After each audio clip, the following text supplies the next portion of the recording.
Welcome back. It's a Monday morning. You're hanging out in the break room. Rochester's Classic Rock 96.5. WCMF, how's it going, buddy? Pretty good, buddy. What's going on, female buddy? Doing good, buddy. 45 degrees right now. Yeah. Okay, Tommy's already bitching about the cold. I'm kind of pissed about it, too. What are you talking about? It doesn't even get out of the 50s all week. Yeah. Yeah, you're right. Actually, no. Sunday, we got a high of 63. Ooh. And your Memorial Day, as of now, is 64. All right. But, I mean, that is It's 10 days. It's a 6-day forecast. Yeah. Yeah. And Can't trust it. Yeah, you can't trust a 6-day forecast. High of 55 today. Look, enjoy this week because after it, we're just going to be on a steady increase to like 85 and sunny every day. Come on. Sucks. Effing sucks. We'll do it live. Effing thing sucks. All right. I'm going to be right out of the gate honest with you. What happened? I am short on patience today. What happened? All right. I had to spend my day in Pittsford yesterday. Oh. And that takes a lot out of me. Really? Yeah. Yeah, it does. Don't enjoy the beauty, the quaintness? No, I don't. The smuggery? Smuggery. That would be a great name for like a restaurant in Pittsford. Or an ice cream shop. If the they- smuggery? If they had any kind of good restaurants in Pittsford, that would be a good name for it. So I had my youngest, she plays tennis. Yeah. And she needed new tennis shoes. Oh. So we went to the Dick's outlet there that they got, which is like Nice. the one good thing in Pittsford. However, in my Pittsford travels yesterday, What'd you do? I discovered a store that should not exist. Okay. All right. And, we used to make jokes all the time about, like, the stores that are completely unnecessary in Pittsford. Like, for example, the alpaca store, Yeah. right? Or the map store. Or the bead store. Or the board game store. All of these things. Well, no, the board game store, people are, like, into board games.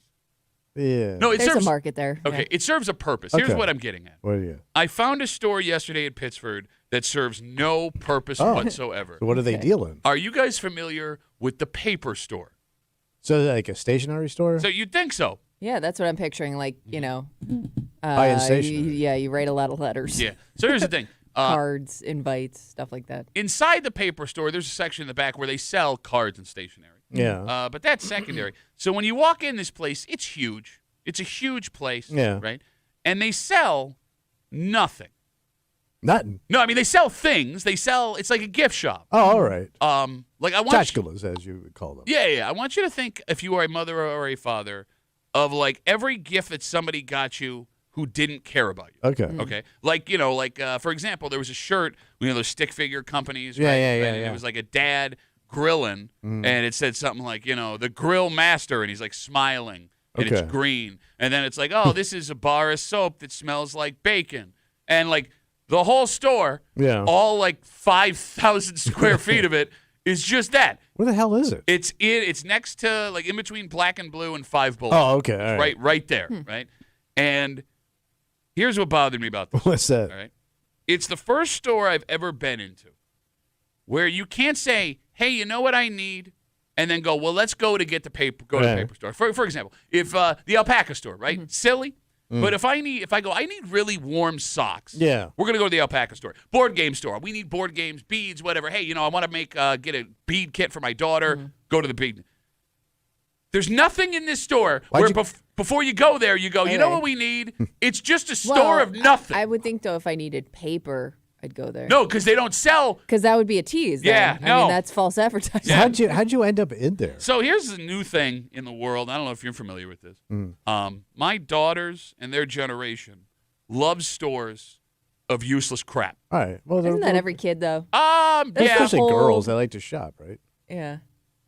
Yeah. So my daughter had heard from someone she knows about this store. Okay. And we were in the Ooh, neighborhood. word of mouth. Well, yeah. Well, that's the only way you can do it because you can't advertise what's in the Big store. with teenagers, I guess. I get with that and Okay. like Pittsford moms, bro. Take a second on your way home this week and just pop your head in this place, All right. and you will understand exactly what I'm saying. Because I got stuck in this store, and you know what? God bless these people who own it. Could you Google if this is a national chain? Because now I'm starting to feel bad. Yeah. Because they're very successful. There were lots of people in this store Oh, sure, I'm sure. buying stuff. Yeah. But like every person in the store was the most stereotypical Pittsford resident you could Yeah, think it's of. a bunch of snooties. Yes. And I'm standing there, and I'm like looking around at everything. Yeah. And there's Bill's merchandise. There's like, Oh, they had Bill stuff? yeah, but it's like the Bill Yeah. stuff that you know what I mean. Yeah. Right? It's like, oh, it's like artisan. Oh my God, it's like a Bill's puzzle. You want a puzzle that says Bill's on it? It's a bottle opener. It's shaped like a football. Oh, God. Oh my God, it's so fun. So this sounds like every store gets stuck looking at with my wife on vacation. That's exactly what this was. It was It's like like if you go to Cape Cod. Yes. And you got to walk down Austinville. Yes. Check it all out. You know what I'm picturing? Is it like the new Hallmark store? Yes, but on Oh. steroids. No, you nailed it. Yeah, like You that's nailed what it. what that's I'm the old picturing drugstore. walking into. Yeah, that thing's got to be huge. Okay, so like but no, it's like it's 5 times bigger than any Hallmark It store is, I'd it ever is been a inside. national chain, by the way. Okay, good. Now I Yeah. don't feel so bad. Like I don't get it. I don't preach it. I don't teach it in my home. I'm standing here like, why is any of this necessary? We're getting story after story every day about how the economy's so bad that people are having to choose between like medicine and food. Yeah. And now I'm looking at it's a fish. It's a fish, but it's a stuffed fish, and you could also use it to take hot things out of the oven. Oh, it's a fish oven mitt. No, it's not a mitt, Tommy. And the mouth is where you grab it. Yeah, right? but it's a full fish puppet. Oh. So you can either use it as a puppet fish or take out your casserole when you flip it upside down. It does 2 things, That's when pretty in reality, versatile. it does no things. And you can have fish puppet shows. I don't get it. I don't get it. It's just stuff my wife loves to look at. But why? Yeah, I don't know. Why? Kimmy, you're the female in this room. Explain this to me. So my wife know. will buy. My wife buys gifts for people that she's not even going to give them to for a year. Okay. So she'll come home with stuff. I go, "What is that?" She goes, "Oh, it's for so and so. She turns 70 this year." Oh. But when? Like months from now. And it'll just go upstairs and it's just all, and then she'll make these gift baskets full of this stuff and other things that they like to give each other. Okay. And I think that's what they do. Yeah, I mean, describing that, this store would be, that's what this store is for. I'm not going to use the word necessary because, again, nothing about this store So is did they have a big novelty size martini glass? Oh, yeah, a couple. You had like a whole novelty martini glass section. I bet you my wife, since I've known her, has bought 70 of those and given them away. What It's funny, see, because it's big. It's bigger than it ought to be. And then we're all going to take a drink out of it. Okay. What I'm wondering is with things like the Hallmark store and what it sounds like this store kind of is from what I'm reading about it, a lot of the things that kept those businesses like going were like the collectibles. Like the Hallmark store had like the Beanie Babies. They had the Precious Moments dolls and things like that. Like what right now is the equivalent of those things? Like, is there something that your daughter loves to buy that would be there? Jelly cats. They're called jelly cats. Okay, because I think it has stuff like that in it. Yeah, no, I saw the jelly cats yesterday. Okay. Jelly cats are like stuffed things, but they're stuffed things that are not. They have faces, but they're items. I don't know how to. But I don't Is get it like no a jelly. stuffed animal? No, it's a stuffed There's no animal. actual Okay. jelly in it. No, like for example, they have a tennis ball with arms and eyes. Oh. And it's like and it doesn't look like a regular stuffed Okay. animal. It looks more like artisan. Does that make sense? It's Okay. the stupidest thing. But Yeah. it's a collectible, and I mean- that's usually what keeps these places in business. All right, well, look, just because I was so overwhelmed by the anger that was bubbling up inside me. Again, we're talking about this store I got stuck in yesterday. I was in Pittsford. We're trying to go to the Dick's outlet to get my daughter new tennis shoes. By the way, $25 tennis sneakers. Can't beat that. My God. That That's a Dick's steal. That Dick's outlet is like the greatest thing Are that's they ever any happened. good, though? Yeah, I don't know. I'll let you know. Like all of a sudden your foot's all disfigured after a week? Yeah, but they were only $25. Yeah. All right, so I went to this place called the Paper Store. It is the most unnecessary store, most Pittsford store that's ever existed. So just to jog my memory, I have gone on to the Paper Store's website where you can apparently buy stuff. You know, Father's Day is coming up, Oh, and they had a lot of Father's Day merchandise. A lot of dad stuff. Yeah. For example, I'm looking at a Grilling and chilling. I got one of those. You got one of those. I got a golf theme one. It says "Best Dad by Par." Oh, my God. Yeah. Do they have one, I'm just chillaxing? I didn't see a chillaxin' one. There's one I'm looking at now. It says "My Weekend Ride," and it's a golf cart. Oh, oh, not like- his old lady? These are these are all things that, as a father, like when you get it, you're like, oh, but inside you're furious. You're well, yeah, 'cause furious. A piece of you dies Yep. when you touch it. And like there's 3 reasons why. You brought up that. You Like, piece of die. you dies. Okay. 2, you don't want this. Of course not. Nobody wants It's this. just, as my father used to call it, it's a store full of crap. It is. But the thing that's most frustrating about this stuff when you get it Yeah. for Father's Day is you are now forced to wear it. Yep. You don't want to go down this road. I'm looking at a T-shirt right But you're now. forced. You have to wear it. Yes, you have no choice because your family is going to be like, oh, you don't like what we got? And I can't look them in the face and be like, no, this sucks, right? But I'm looking at a picture. Yeah. It's that company Life is Good. Oh, yeah. And if you're not familiar with them, it's the like stick figure characters, right? It's a beatnik-looking dad, and he's flipping a burger on a grill. And underneath it says, patio daddy-o. And that shirt, Got Tommy. that shirt could be yours. Patio daddy. That shirt could be yours at the paper store for the low, low price of $29.50. $30. $30 for a shirt that didn't make you laugh when you bought it for your dad. For a shirt Made that somebody in the room laugh. No, it sucks. Your dad's going to hate you for it. How about this I don't one? know, though, because I see dads walking around in silly shirts all the time, and I don't.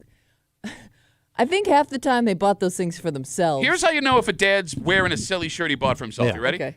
If it's borderline inappropriate. Okay, fair enough. That dad bought it for himself. If it's not, because I'm looking at another great shirt. Here you go. Maybe you're looking for something for your grandpa. Yeah. For Father's Day. Oh, yeah. How about this one? It's a gear, and it's got 2 Allen wrenches behind it, like an X, and it says, "Old guys rule garage. Experts at everything. Just ask me."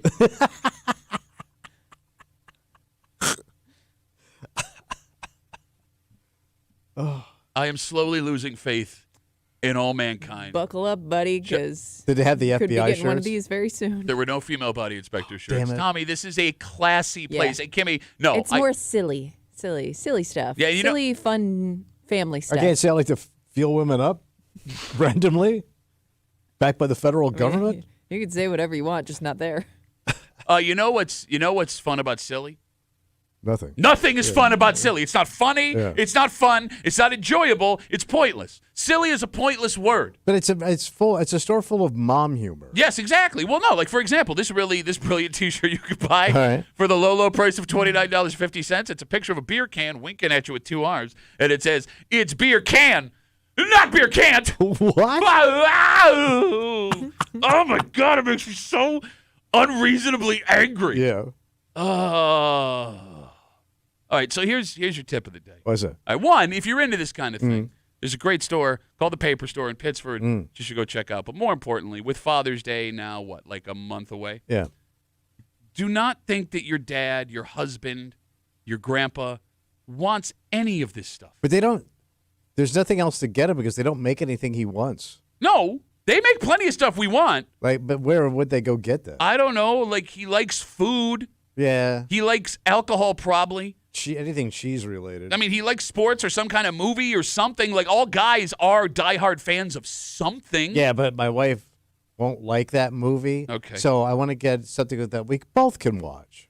Okay, well, how about this? How about you just cut off the whole movie thing and you buy this brilliantly funny mug at the paper store? It's got a golf club on it, or golf ball, and it says, "Born to golf, forced to work." Because, you see, I'd rather be golfing. Yeah. But I got to go to my job. Because I'm forced to. Born to golf, forced to work. We have a dynamite. I gotta stop scrolling. I'm doom scrolling on this website the way that people doom scroll on social media about how bad the world is. Right? Looking for the next worst thing. Do you judge a guy if you go to the house and like some of that stuff is like hanging on the wall? No, you got to understand why he's got to put it up. Yeah, I don't hate him for that. I get It's it. going to come from his kids. But you had to hang it up. It's like a wacky posters, sign kind of crap. Yeah, you have no choice. Yeah. You have no, there will be some kind of play on Route 66 metal sign that your wife got you that now has to go in the garage. And I think all men understand when you walk in the garage, we don't discuss that. That was not my idea. Yeah. I don't want that to be there. But maybe you get something more covert. Okay. Right? Like, for example, right now, Yeah. on sale at the paper store, you can get a pair of dress socks for only $16.99. Dress socks? Yep, that have embroidered in them. What? Coolest guy on the conference call. And then you wear that to work and you're fired. We have a dynamite. Your dad's going to hate whatever you get him kind of breaking for you this morning here on CMF. Just after 7:30 this morning. Look, we tried to warn you. What happened? We told you a couple weeks ago that the state was aware that folks were messing with their license plates to try and get out of paying for tolls, and then we took calls, Kimmy. Where we heard about guys, this is what I do, and it always works. What are they going to Yeah. do? Come grab me? Well, guess what? What? They did. They cracking down? Statewide. We have a number on a week-long crackdown that is pretty shocking. Oh. And look, now that you know they're doing it, All right. from everything that happens from now on, it's your fault. And Kimmy, God, what I would have given for a camera of all of the guys that were caught with these things. Because you can't pretend. Because you had to put it on there. Exactly. You can't be Right. like, oh, no, what? Yeah. Huh? I'm the coolest guy on the conference call. We'll get to that and a whole bunch more here in the break room on CMF. But first, Tommy. What's that? Speaking of Pittsford, they got some great news yesterday. Oh, they did? Yes, they did. Because, again, it's back. This year-to-year thing that we wait and then find out. The Stars are coming back to St. John Fisher at University. Oh, okay. And here's the thing. If they get through this year and they're back again next year, we may never have to have this discussion that we have every year ever again. Oh, so it'll be a lock? Walk down this road. All right. We'll do it next here in the break room. I'll see you after.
They're back, baby. Who's back? Well, you know who's back. The Stars are coming to town all month long. And here's the thing. Yeah. Every year for the last couple of years, we've been saying, this could be the last one. This could be the last one. If they make it through this year and are back again next year, we may be able to stop having that conversation. Oh. But one thing is for sure. What? Based on some information we got last week and what we know is about to happen in Orchard Park starting next year, training camp in Pittsford could be the most popular it's ever been in its history. Wow. You're hanging out in the break room, Rochester's Classic Rock, 96.5. WCMF, just after 6:45, a Rochester staple business celebrates 8 decades. Amazing. Isn't that amazing? Yeah, especially in this business. But that's what I don't get. Yeah. Is how something like this and all the other places like it can be around as long as they are when they all do the exact same thing. The same way. And we'll get to it just after 6:45 here in the break room on CMF. Over the weekend, your Buffalo Bills officially announced they will be returning to St. John Fisher University for training camp. Now, we don't have any official dates yet, but it's usually late July, early August. They're here for 2 or 3 weeks, and then they do their thing and go home, right? So, Kimmy, like the last 5 or 6 years? Yeah. Since their long-term contract with Fisher ran out, we've been asking every year, could this be the last season the Bills? Right. Everybody's thinking, maybe this is the last time we're ever going to get to see him at home. Home. Yet, Tommy, despite the fact that most NFL teams have moved back to their home facilities for training camp, the Bills keep coming to Rochester. Yeah. Is that because they need to sell tickets? And that's the reason they came here in the first place. Yes. Yeah. But it was seems like to boost this market. It's this point, though, they could have gotten out of it if they wanted to. Yeah. That's what it feels like. But they got that new stadium they got to pay for. Okay, you got that whole thing. And you're telling me it's like a fortune to buy a seat. Oh, yeah, super fortune. Yeah, I mean, I guess that's possible. So go to the richest area in the region and keep, playing nice. But Rochester isn't the richest area in the region. Who is? Toronto. Oh, well, true. I mean, if you were looking to sell really, seats, to a big pool of people, you would move to Toronto and do training camp. I mean, look, what you're saying makes sense. Like you said, it's why they came here. Yeah, in and there'll the be a first state soon, so that would make it a lot easier. Get rid of that stupid border. But here's the thing: even when it comes to selling tickets, the last 5-6 years, there's been a waiting list to get season tickets in that stadium there. Yeah. So they haven't had to sell tickets to come to Rochester to do that. So here's the thing: What? After this summer, Yeah. there could be something that indicates if the Bills are at Fisher for the long haul. So what am I looking for? Well, like you just mentioned, the new stadium is opening up. And I don't know if there are things inside, Kimmy, the new stadium, that were built for a training camp situation. But if the Bills come back next year, after their new digs opened up, I think it's safe to assume that they're here for the long haul. Okay. I mean, they seem to like it here, right? Yeah. I mean, they always say it, and I kind of thought that was lip service. Sure. Yeah. Right? But they keep coming back. The only confusing thing to me, and the phone number is 252-WCMF, 252-9263. If you do intend to keep coming back to Fisher and you like it the way you do, why don't they sign something long term? Oh. Well, right? Because we're coming up on the 30-year anniversary. It's the 25th year this year. Fisher bends over backwards for the team. Yeah. Why this whole year-to-year thing every year? Do you think that COVID kind of changed that? Maybe changed everything, Kimmy. I mean. Really maybe did. they think they kind of want to have the option to keep it at home if they have to for whatever reason. Okay, but I would imagine you would write something into a contract that would say, true. act of God allows us to not come. Yeah. And McDermott seems to be McDermott looks like every serious dad in Pittsford. Yeah, he does. He would definitely be wearing a patio daddy-o grilling t-shirt. And a bucket hat. Yeah, but here's the thing. We also know that Sean McDermott is a big control freak. Right. Yeah. And Right? Have control But he also- when your team's away. Oh, okay, but I mean, you control more at your facility than you would But maybe away. when it gets them in the you? dorms and it's isolated. Yeah. Okay, all right. I mean, I think I would argue you could keep more of an eye on those guys when they're all eating together, living together. Okay, good point.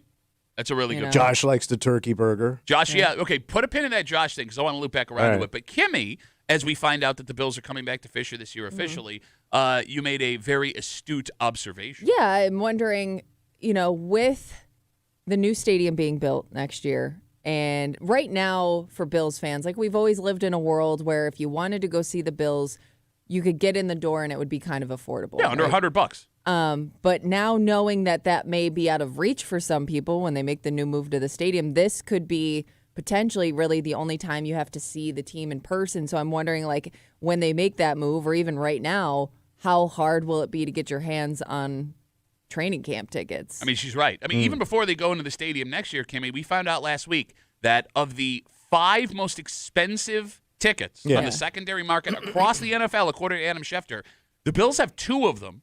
One was opening night against the Ravens. Yeah. And the other one is the last regular season game in Buffalo against the Jets. Both of those tickets were on average over $1,000 each. So if we're at the point now where tickets are unaffordable. Price it out a little. Right. I mean, look, the only way you're going to be able to see Josh Allen through a Get football close. Yeah. is to go to Bills training camp. Okay. Or join Oak Hill. Maybe you'll see him walking around the clubhouse. So to that point, Yes. there could be one more change that throws the Bills back to Buffalo for camp. What's that? When Josh is done. What do you mean done? Well, When he retires? look, we don't want to think about it, but there will be a time that Josh rides off into the sun. Oh, yeah, true. Sure. Josh loves training camp. Yeah. Hanging with the boys, the turkey burgers you mentioned, Settlers of Catan, Yeah. that board game. All right. And as you mentioned, he is a member of Oak Hill. Right.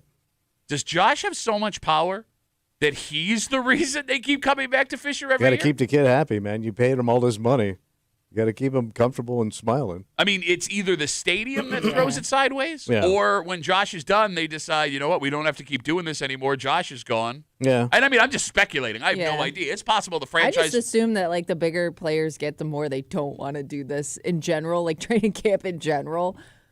So it is surprising to me that would be a reason why they'd still stick around. Well, Josh's life is changing as Yeah. well, right? Like Oh, we're yeah. used to baby Josh. Yeah. Now he's getting married this week. All grown up. Yep. Did he get married already? Or? No, I thought, was it Memorial Day weekend? Or I the think last it's this week in May? upcoming weekend from what Deion Dawkins said. When he's running his mouth the way that he does about every secret he's supposed to keep. But I don't know, like maybe if he's got a wife, if they're going to have Yeah. kids, maybe being away for a couple of weeks isn't something he wants to do anymore. Oh, yeah. Could Josh's potential marriage and fatherhood change whether or not we see the Bills at I training don't know. camp? You I mean, think it she's could. living in Buffalo? What's that? You think his wife's going to live in Buffalo? During the season, they'd have to. I Well, don't no, know. because she'd be Yeah, out she doing could- these yeah. movies. Oh, no, I understand. But, okay. I don't know. I Sometimes mean, like a those- family? Yeah. I don't see that family living in Buffalo. We don't know that she's not living in Buffalo with him now. They're engaged. I guess you could be right. I mean, look, he's got that compound just outside of Orchard Park. Yeah. I would imagine if the pair are getting married, Yeah. right, and that they are engaged, and that she's at every Bills game, Yeah. that they are together in Buffalo during the season. Oh. No? I figured she flew in and Yeah, out. me too. Like to California. Maybe. I mean, I guess if you I don't think she's sitting around in the middle of winter on a Tuesday going to Marshall's. Yeah, she seems like she'd be busy. Okay. We know nothing about her. Well, we know she has a career. No, I get it. But I'm saying, if you decide to settle down, what other choice do you have? I don't know. No, there are players whose families don't live in Buffalo. Yeah, Flutie's didn't. No, I understand. But, okay. Doug Flutie, here's the difference. Right. Doug Flutie showed up. He wasn't anticipated to be a starter. Yeah. It all kind Yeah. of was a surprise. Yeah. Daddy's going to go make money for a little Yeah. while. I also understand veterans who, had families Yeah. other places. You keep them behind, right? Okay. Yeah. Josh been here the whole time. Yeah, I mean, he, like you said, he bought a nice house. Yeah. But then he also bought a house in California. Understood that you go to during the offseason. Yeah. But it's not like he's flying back and forth from California to go No. play No. ball. No. I mean, is there a fiance? Let me ask you this question. What's that? Is there a woman who could be connected to Josh Allen who would feel comfortable leaving him by himself in a city that worships him Yeah. for 8 months? Yeah, I mean, I think she does that anyways. Okay, all right. Kimmy, let me just put it this way. I don't think she's here all the time, is all I'm saying. What would she do? Yeah. Be with her husband? No, but she's a movie star. Yeah. Well, not according to you last week. She's a nobody, not even in the movie. I mean, she's signing you on. She's a solid B actress. Wow. A lot of B actresses. Solid. A lot of B actresses get nominated for Oscars. Yeah, a couple of them did. Name one. Helen Hunt.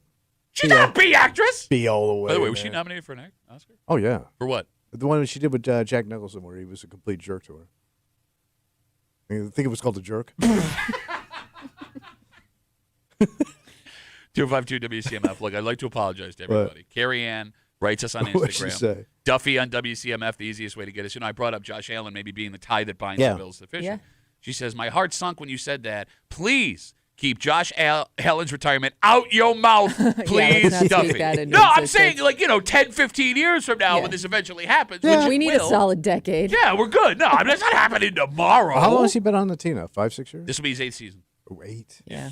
Time flies. Yeah, it's getting You're up there. watching little baby Josh grow up. Yeah. But here's the thing. Yeah. He's never going to grow up in my eyes. He'll always be that little baby boy. Yeah, it'd be a goof.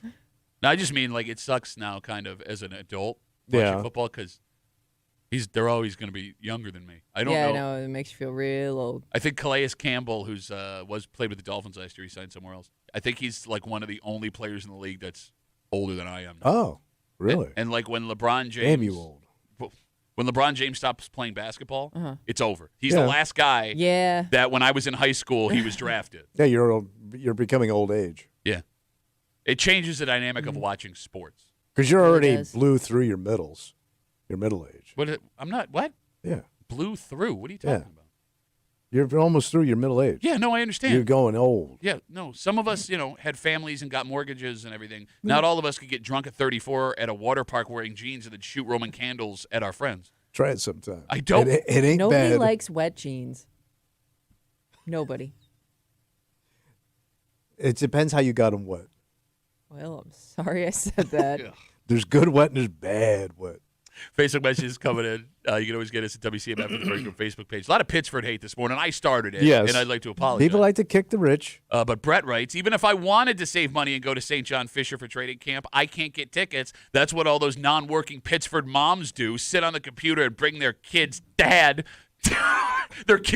multiple kids named Thad, to training camp every single day so me and my kids don't get to go. Yeah, I mean, that does suck about the training camp ticket situation is you got to be ready to, like, go any weekday afternoon, like whatever you can get your hands on. Yeah, they very rarely have those Yeah. weekend practices. All right, so get ready, All right. get rolling. They're back, and hopefully forever. Okay. Speaking of forever, this place has been around pretty much forever. Yeah, it's amazing. Right? And look, man, the food's great. Mm-hmm. It's one of those places where if you're in the area, you stop. There are even days where if you live on the other side of the county, you may take a trip out just to grab something. Yeah. What is unique about this place, however, is that it's not unique. There are like 25 other places in town that do the exact same thing this place does. But they got a formula, man, that works. But they all have a formula. But it's yes. And it's pretty simple. Okay. How are there at minimum 6 of these places that have been around for over 50 years that have not closed? I'm going to tell you. Because there's one thing that they do, and it's genius. We'll get into it next here in the break room on CMF.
It's a Rochester staple. Oh, yeah. A beloved town treasure on the east side.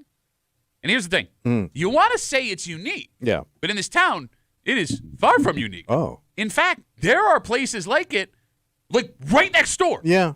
So how has a place like this survived since our boys came home from World War II? Yeah. You're hanging out in the break room, Rochester's Classic Rock 96.5, WCMF. Just after 7 o'clock this morning, you want folks that come to your home to feel welcome. Yes. But there are some people in your life that you have to start changing what you do so they feel like they are not being a bother. All right.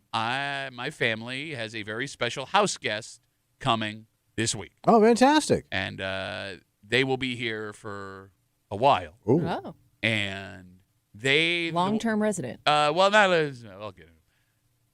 And the way they live could not be more different than the way my family lives. Okay, so they're a little out of the box lifestyle. Yeah, I would Okay. say so. We'll get to it. We'll get All to it. Just after 7 o'clock here in the break room on CMF. On Saturday, Yeah. Don's Original out there in Irondequoit next to Seabreeze Yeah. celebrated its 80th year in business. Wow. Can you believe it?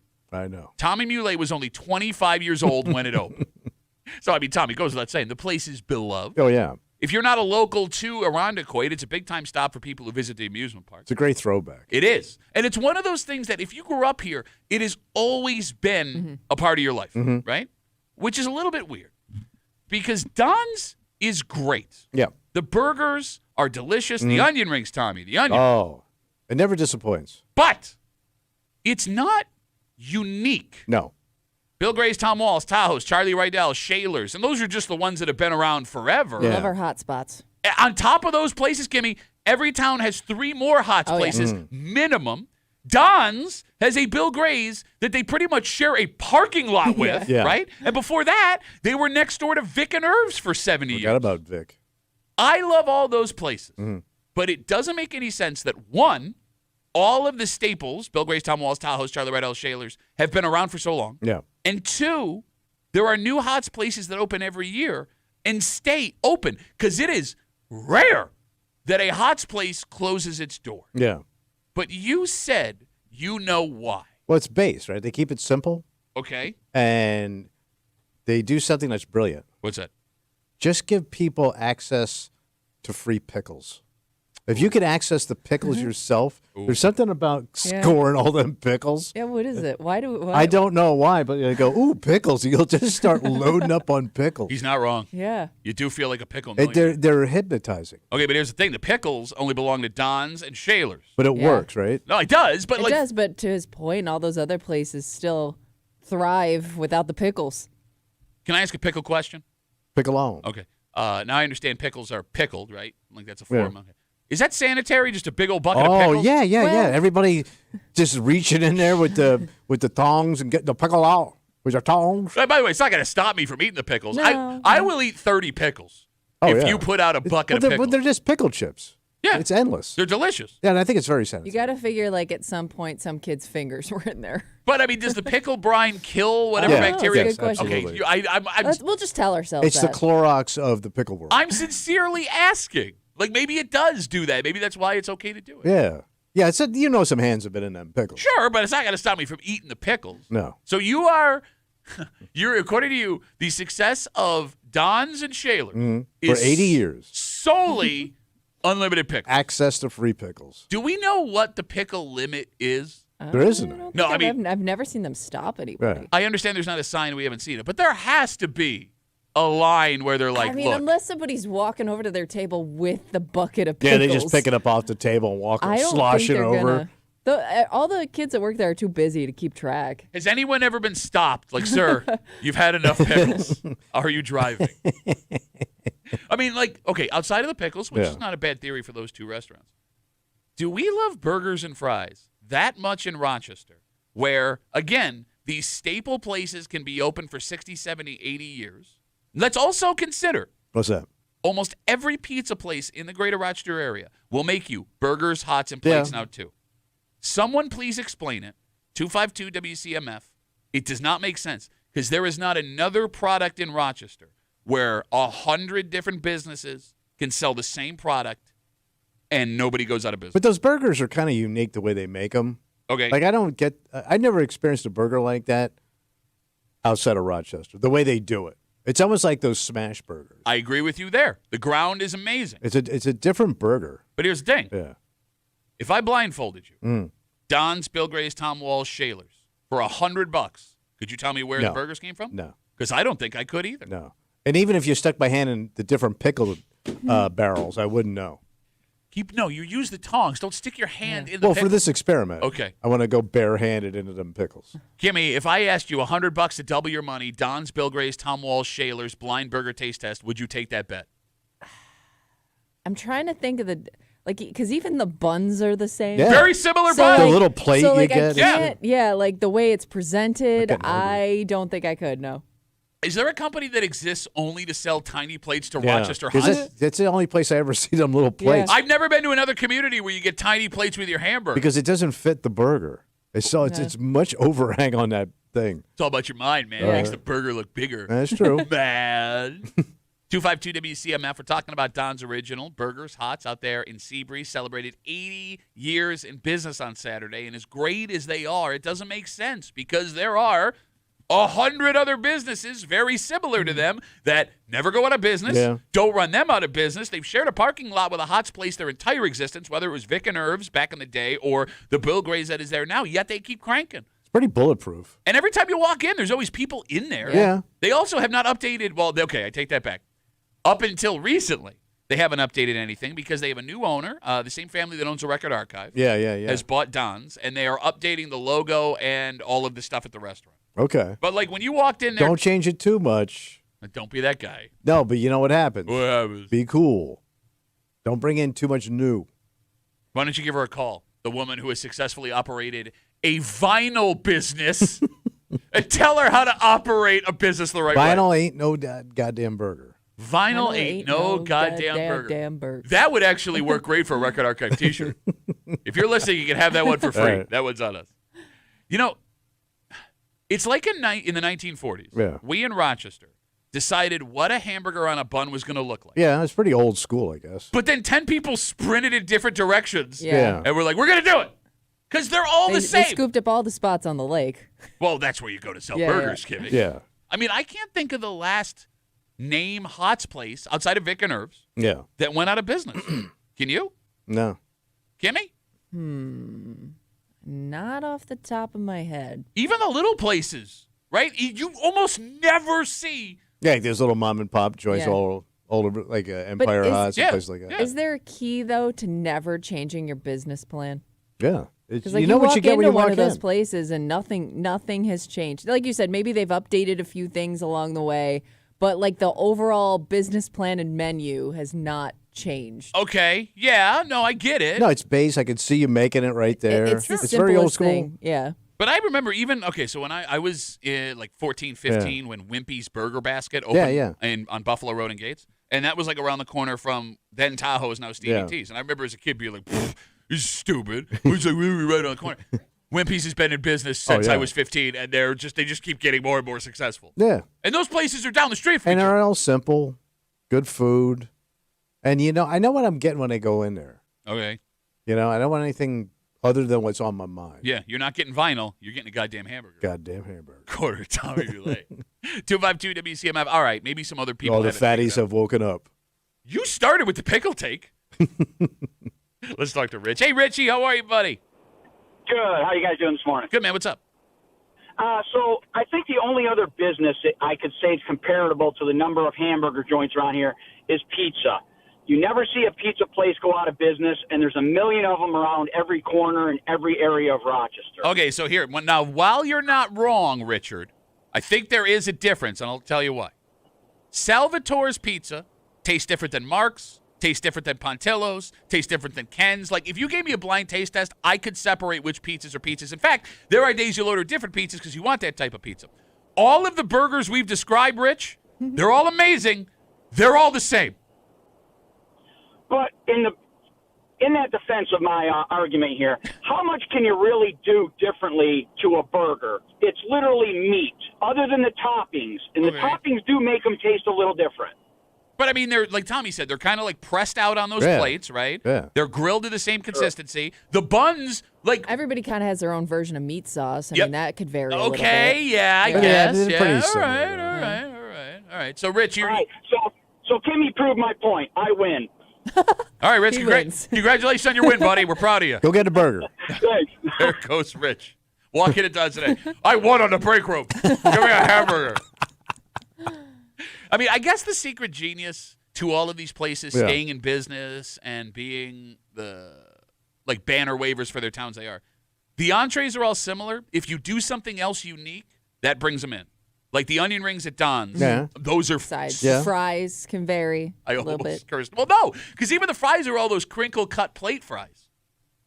Like Yeah, I guess in most of the places, yeah. the massive menu at Bill Gray's, the slice of ham on your burger at Tom Wall's. All right. All right, the pickles at Shaler's. I think like if there's one unique thing where it's like, oh, you know what they don't have anywhere else?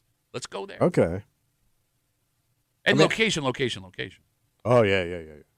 It's got to be in a fun spot. I mean, those are, you're by the lake. You're by an amusement park. That kind of helps with those two. Okay, that works for Don. Yeah. Shaler's is down by Lake Ontario, but it's not like in a fun part of Lake Ontario. You know what I'm saying? Well, Yeah. it's like just before you get to the lake. But like which you're not. yeah. You can walk from Yeah. Seabreeze or the beach or the park to Yeah. Don's, right? You're not like walking from Charlotte to Shaler's. Well, no, but you kind of get like that Edgemere area, which isn't far. I don't know if you can really walk. But it's not like fun. I don't know. Having fun. You still kind of feel like you're in Want to go to your aunt's house? the lake area. Go to your aunt's house. Where's that joint that's way out on 104? Orbaker's? Orbacher's. We've had this argument. Yeah. But that place is in the middle of nowhere. But it's also in a good spot. But it's also, there's nothing around it, and it's always packed. Wasn't good. the original like Tom Wall's kind of in the middle of nowhere? Out in Avon. Yeah. No, it's right in the center of town. Is But it's it? out there. Well, but I'm saying like it's kind of out there. Well, it's out there for us. It's Yeah. right there for Avon. Yes. I do like going out. My family and I, at least once or twice a summer, will go out to that Avon Tom Walls. Oh, okay. It's fun. Yeah. It's old school diner. Avon's a lot of fun in the summer. Well, no, I'm saying like We get the corn festival. I told you, they have inside. If you've never been inside the original Tom Walls in Avon, they have these big poster-sized pictures of like kids that went to high school in Avon in like the 40s and 50s. Yeah. And as they were, and I can't help but like eat my burger and stare at those pictures and be like, "How did you turn out? Like, did you end up like owning a business? Did you work at a factory? Were you like the town drunk? Because somewhere the town drunk is on that wall. Oh, yeah. right? I mean, some of those people went bad for sure. Yeah. Like, which ones were they? And like, do people in Avon know which ones went bad? Oh, they know. Well, no, eventually. If you go bad in a small town, everybody knows, right? Put that's a second T-shirt we can give to the Record Archive. All right, so go enjoy yourself some 80-year-old hamburgers. And pickles. God, so good. Get some pickles. Now I want pickles. Oh, yeah? Keep Wait, your what's hands a out of the pickles? pickle jar. Yeah, I'd love some pickles. Why don't you tell me, man? What is that? I just, I just jumped into the pickle game. Get the hell out of Yeah. here. I got a little kiosk. It's in the men's room. No kidding. What's it called? It's called Uncle Tommy's From a Pickle to Your Mouth and Special Sauce. There is nothing sanitary about putting your hands on that.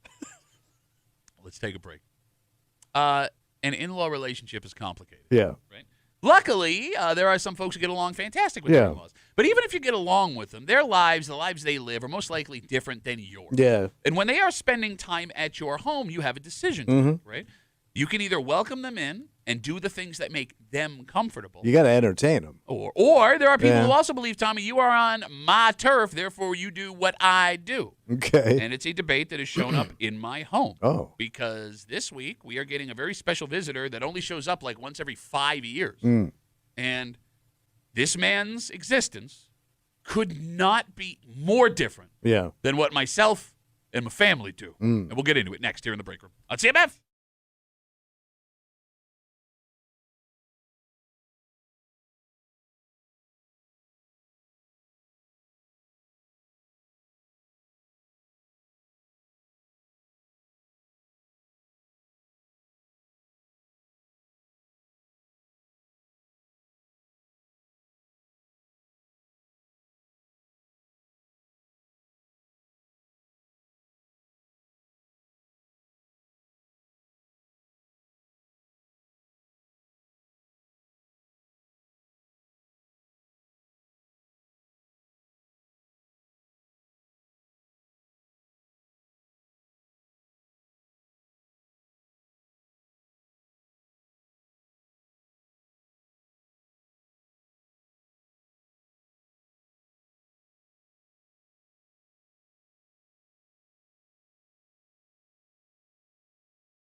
You Who, me, you? are an adult. Yes. You do what you want. Mm-hmm. And you don't have to change for nobody. All right. That is, until these people all of a sudden show up at your house. Oh. Because even if it's not mandated by your partner, you may feel like some changes are necessary. Yeah. Even though every little change makes your life a hell of a lot harder Yes. inside your own house. Mm-hmm. You're hanging out in the break room. Rochester's Classic Rock 96.5. WCMF, just after 7:25, 7:30. We tried to warn you. Oh. We told you the state was cracking down on this. It was only a matter of time before they lost all of this throughway revenue money before they did something. Yeah. And last week, they did something. Oh. Wait till you hear how many folks were caught messing with their license plates to not pay tolls. So they collecting now, like fines? Yeah. On top of what you owe? Yeah. We'll get to the whole story. Just after 7:25, 7:30 here in the break room on CMF. Tommy, What? big week in the Duffy house. What do you got going on? My father-in-law and his wife are coming to town. Yeah, you have Okay. a very unique father-in-law. I think unique. I've never seen a father-in-law look like It's that. an understatement. Well, yeah, I would understand why you wouldn't see a father-in-law. You never saw a father-in-law like that before you met that I guy. never had a father-in-law before that guy. But he's just Checkmate. he's just the way he presents himself. Okay, so let me explain. All right. He and his wife, they live in Iowa. Which They is are- also weird. Why? I mean, to go from Jamaica to Iowa Uh-huh. seems a little odd. He He went made a from few stops. he went from Jamaica to Montana to Delaware to Iowa. Yeah, he's a rambling man. So he and his wife, they live in Iowa, and they come out to our place like every 4 or 5 years and stay for a little while. And it's a big deal in our house. So here's the thing. I love my father-in-law. Yeah. Great guy. Awesome to have him around. Yeah, he's smooth. Yes. Look, great dude. That being said, he and I could not be more different in the way we live our lives. Yeah, he's cool. He's Well, I'm cool, guessing bro. not a lot of people live their lives like your father-in-law. All right, so let me break it down. As Tommy mentioned, he is off the boat Jamaican, was born and raised there. He didn't come to the U.S. till he was in his 20s. Yeah. He is a vegetarian, no meat at all. He is Jewish. He converted to Judaism like 25 years ago, which means he also keeps kosher. So we got to Okay. consider that while he's in the house. He has dreads that go down to like his ass crack. He rolls those dreads into a bun on his head. He puts his yarmulke on the roll of dreads on his head, and then he puts the Rasta hat over all of that. Yeah. And that's how he leaves the house. He doesn't watch any sports. Right. He's a massive sci-fi nerd, like a huge Oh. fan of the original Star Trek. He dresses impeccably every time he leaves. Yeah. Like, will not leave the house without at minimum a collared shirt, but most of the time he wears like a formal jacket over Yeah. it, right? He and his wife currently live in a tiny home they built in Iowa. I was talking to him about this at your wedding. There you go.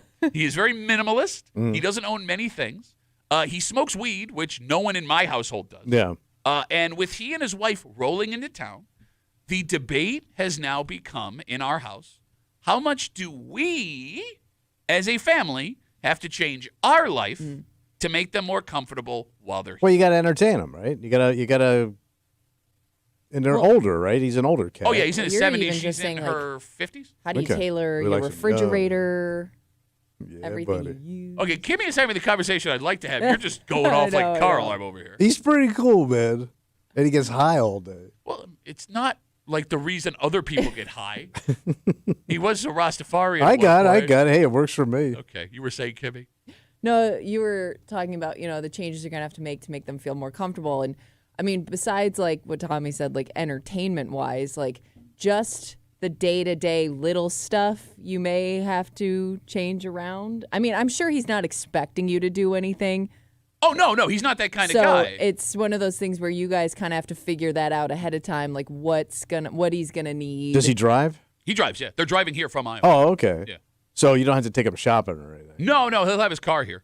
But you got to have food for him. He loves Wegmans Oh, all right. because I don't think there's a lot of grocery Perfect. stores with kosher options in Yeah, Iowa, yeah. I would assume. Yeah. So, like, he heads out to the Pittsford Wegmans and All goes, right. like, kosher crazy. So that's pretty easy then if you don't have to like cook for him. Okay. Well, no, but here's the thing. My wife is going to want to cook Oh, for her yeah, dad, yeah. and he's going to want to cook for us, and that's problem one. Why? Bro, He's vegetarian. Well, you he's- eat We're you eat gonna be all your smelling little some- sissy salads. he loves fish. We're gonna be smelling some weird Duffy farts this week. No, you ain't kidding, man. Yeah, but he's a Jamaican making you fish. Yeah, it's not. It's got to be delicious. Nope. No, it's not. It's not good. Really? Yeah, usually it's like it's usually like jerked fish. Let me put it this way. Well, no, we're not talking about how your mom did it. Let's put it this way. Every fish she's Don't ever drag my family into your problems. prepared for me still had its face. Oh yeah. So then Oh. but that's Yeah, I pretty like that. standard. Yeah, like but But you cut into I think it. it's just the look of it all. Yeah, it's not fun for me. All right. Can I tell you a story? First time I met my father-in-law, I pick him up from the airport. Yeah. My wife and I, we're not even, we're just engaged. We're not even Yeah. married yet. And, I meet him. He comes up, he goes, I want to make dinner for everybody. So the dinner he made us. Huh. Now, keep in mind, I have only known my wife for like 5 or 6 months. Yeah. We're at her apartment. He made us, what's the flatbread? Why am I blanking right now? The flatbread? Pita? Nope, Jewish bread. Matzah. Matzah, Yeah. okay, so matzah, avocado, some other vegetable, and sardines. That sounds good. No, it Oh, was. You know what's the that's opposite of good? Sardine. No, bad. It was bad. It was horrible. If you don't like sardines, Bro, I had to choke that thing down in front of him because I Yeah, didn't want to that's be rough. disrespectful. Oh my sardines god! are really because if you tasty. took the sardines off it, you probably could have made it work. But the smell alone. Oh, it was God. It was God. It was in my then girlfriend, now wife's studio apartment. The windows didn't open. It was Yeah. brutal. All right. All right, so the phone number is 252 WCMF, 252-9263. And like when you have guests coming over, Tommy, you can go one of two ways. Yeah. You can say you're coming here to experience our lives, so you can do what we do, Yeah. or we are here to cater to you. And You're if a guest in my house. Exactly. And it gets more complicated, I think, when it's your in-laws. Because you want to be accommodating and kind. I mean, they are your family. Yeah. But it gets hard with your in-laws and how you accommodate them. Am I wrong? Well, yeah, because you got to play nice, and basically you had to cater to them. So you say I should be catering everything to them. Yeah. It'll make your life a lot easier. Are you saying that because you want me to be miserable, or are you saying that because that's what you would do? You're going to be miserable either way. You don't want the blowback from the wife. Okay. That's your father. Okay. So you got to treat him like gold. No, I do. So like you got to bend over. But you could cater to them and still get it wrong, and then just kind of be wasting your time. Well, it depends how. I don't see you. Are you a good host? Yeah, I'm a great host. Everybody says that, but seriously, deep down in a sober moment, are you a good host? They do have house guests a lot. I feel like and they leave quickly. it's like they have family from out of town that always. Yeah, but his stays. family's easy to entertain. No, I'm What does talking. that I mean, mean? his wife's family too. Your father's hard to entertain. Yeah. I trust your wife with all this. Yeah. I mean, it is her family. I'm the one that's going to be spending the most Yeah, time but you'll be with home. Yeah. Yeah. Yeah, she's working. Right. Right? And I got to be. But I'm saying, like, follow her lead in terms of like how far out of your way you should be going. All right. 252 WCMF 252-9263. Does the average spouse bend over backwards when the in-laws are coming over? Or do you subtly let them know, hey, you're here, my turf?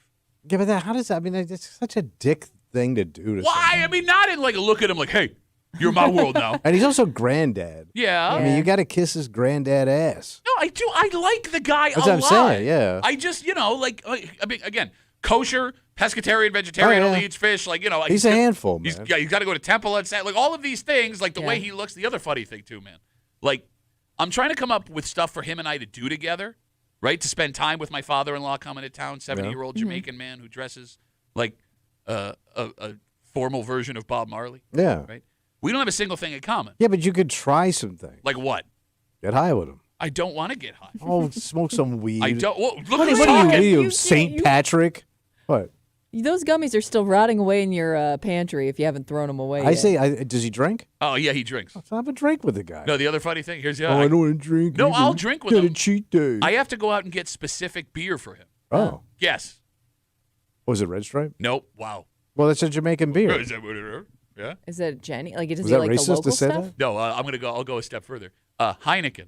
Oh. Oh, I have found in my world of travels, black guys love Heineken beer. It's a top shelf beer. I mean, no, it is. But of all the beers you could have Yeah. picked, All right. like I have to go out and get like a 12 or a Heineken to make sure he's got enough Heineken. Yeah, man, you could just sit out on the back porch and have a beer with No, the I know, guy but he's and gonna burn want. one. He's gonna. I'm not getting high. I do not do well under the influence of marijuana. Oh, you get Yeah, take if a you're couple worried of about it. Pass it around. Why don't you come over and get high with us? Bro, if he's making fish, I'm there.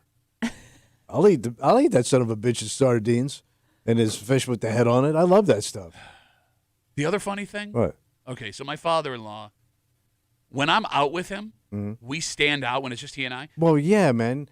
You look a little different. I'm 6'3", bearded Irishman. He's about 5'6". He's in his 70s. The dreads. He also wears a dashiki on a semi-regular So that's basis. the long African shirt. Yeah. It looks like Super comfortable. It looks like I'm a bodyguard for a UN diplomat. Yeah. Like when we leave the That's house. a good way to put it. It's very straight. Yeah. 252 WCMF. All right, Kimmy. Yeah.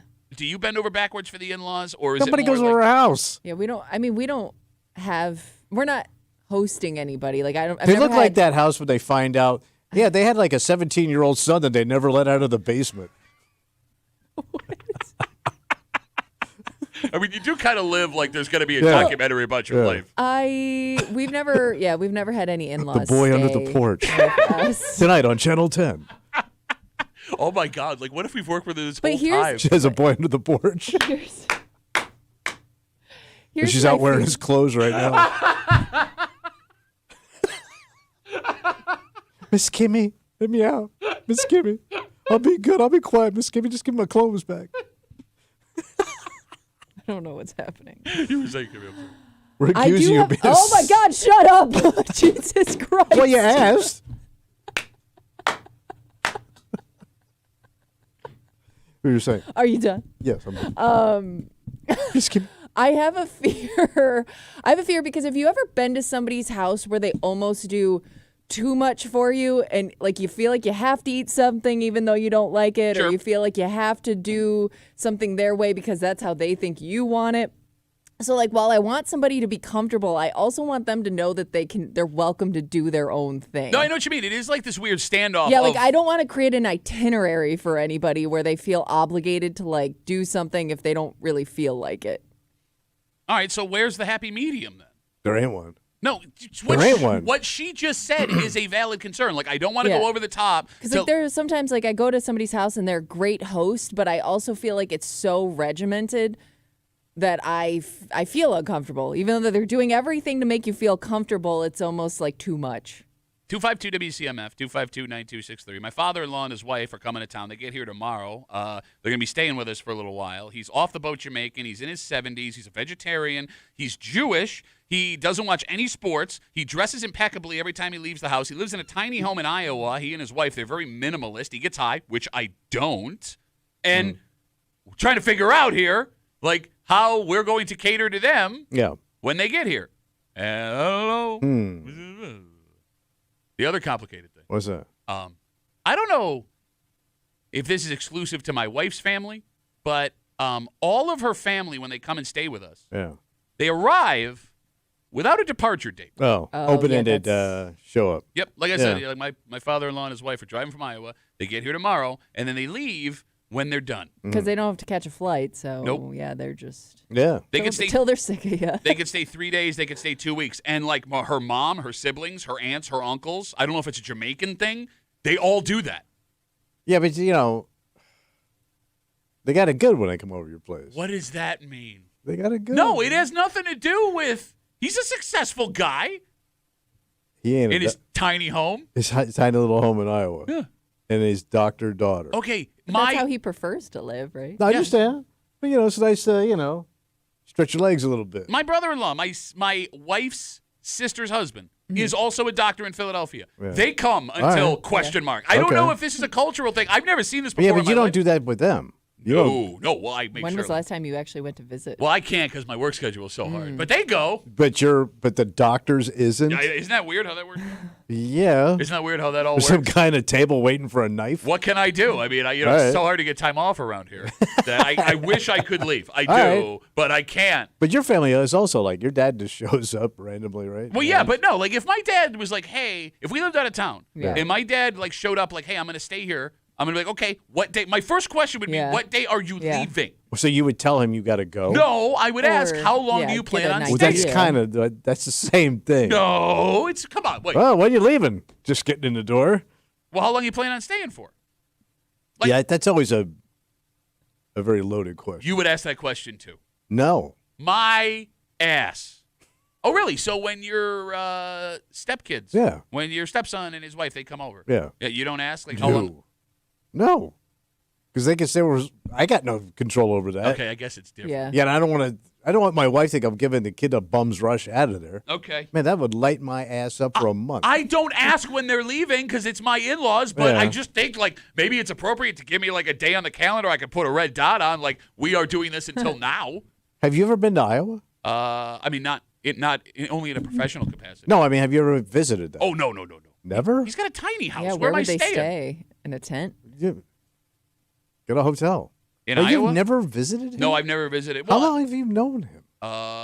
since I've known my wife, 15 years. Wait, you've been with your wife 15 years, Never and went you've out. never Nope. gone to Iowa and visited them. I'll be honest. My wife hasn't even like ever brought it up. Has she gone? Nope.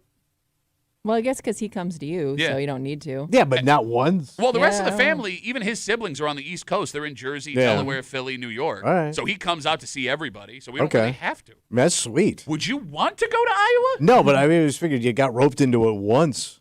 Because No. there's always that one thing you got to do in your marriage that just sucks. And I would think Grandpa lives in Iowa would be that dreaded trip. Yeah. You know, the rest of my wife's family lives in Delaware. Yeah, another crappy state. That's what I'm saying. I have to go to Delaware sometime. Iowa. I mean, Delaware is the Iowa of the East Coast. Yeah, okay, you know. Yeah. All right. We got Facebook messages coming in. You can always get us at WCMF or the Break Room Facebook page. We got a ton of folks. I'm sorry, we've been rambling. I didn't even Right. notice. Stacy writes, you have to do what your guests want to do, especially when they're in-laws. Just eat a little bit of different food for a couple of days and everything will be Eat fine. the sardine. Eat the fish with the head on it. Meanwhile, Brian writes, this looks like it could be a male-female thing. He's coming to your home. He can adjust to your lifestyle. I understand the way he eats can't be changed, but just because he eats that way doesn't mean you have to eat that way. house, my rule. My roof.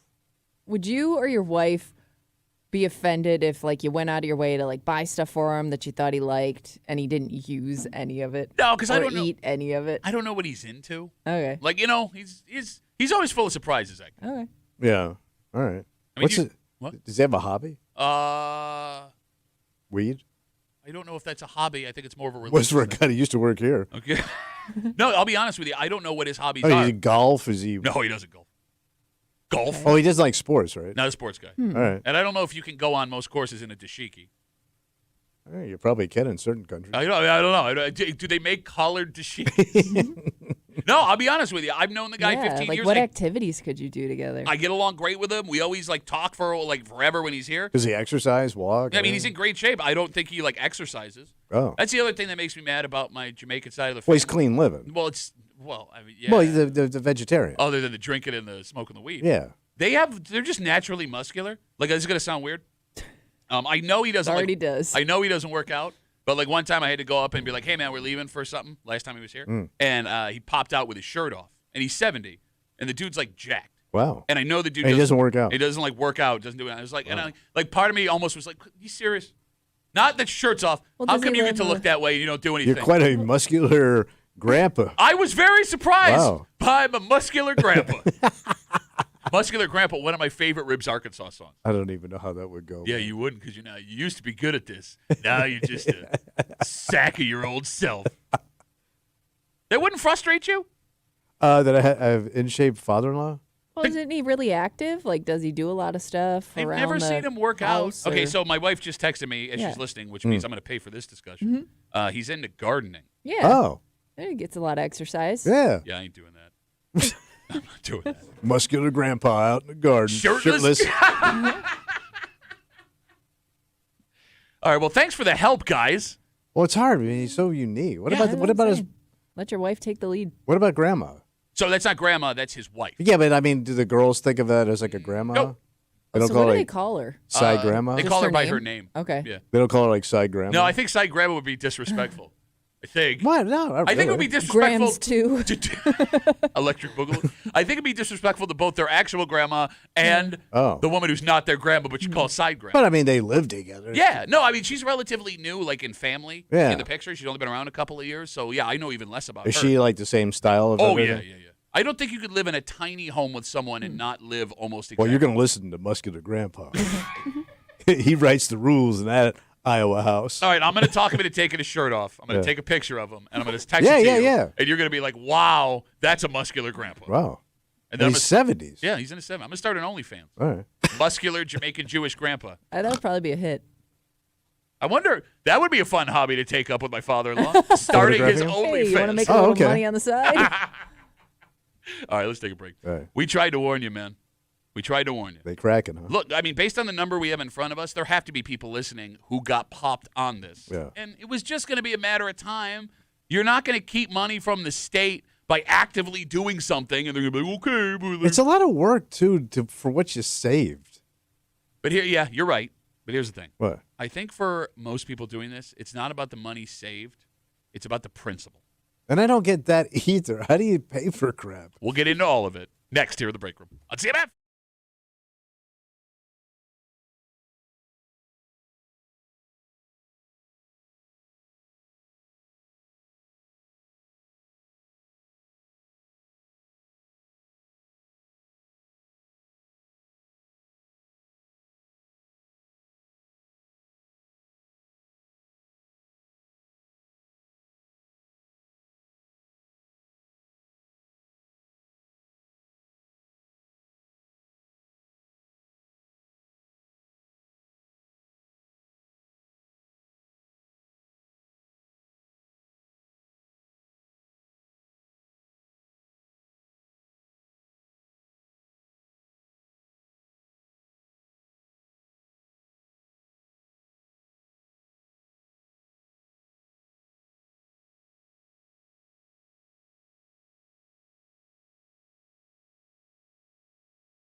We try to warn you. What's that? And shame on the folks who thought they were going to get away with this.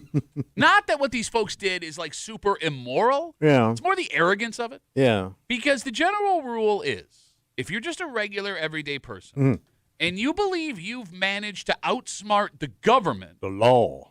you're probably wrong. Yeah. And a whole bunch of people found that out the hard way. You're hanging out in the break room, Rochester's Classic Rock, 96.5, WCMF. Just after 7:45-ish, we could see something involving NFL players that we've never seen in our lifetime. Really? Yes. I mean, Tommy, if you want to watch the best of the best basketball players in the world, you can turn on the Olympics. There was a time, There was a time. and there may soon be a time again, where you could watch the best hockey players in the world play in the Olympics. Yeah. And we could soon have that with football players as well, Who we playing? if the NFL allows it. And we'll get to it. What? How's that even work? I'll explain just after 7:45 here in the break room on CMF.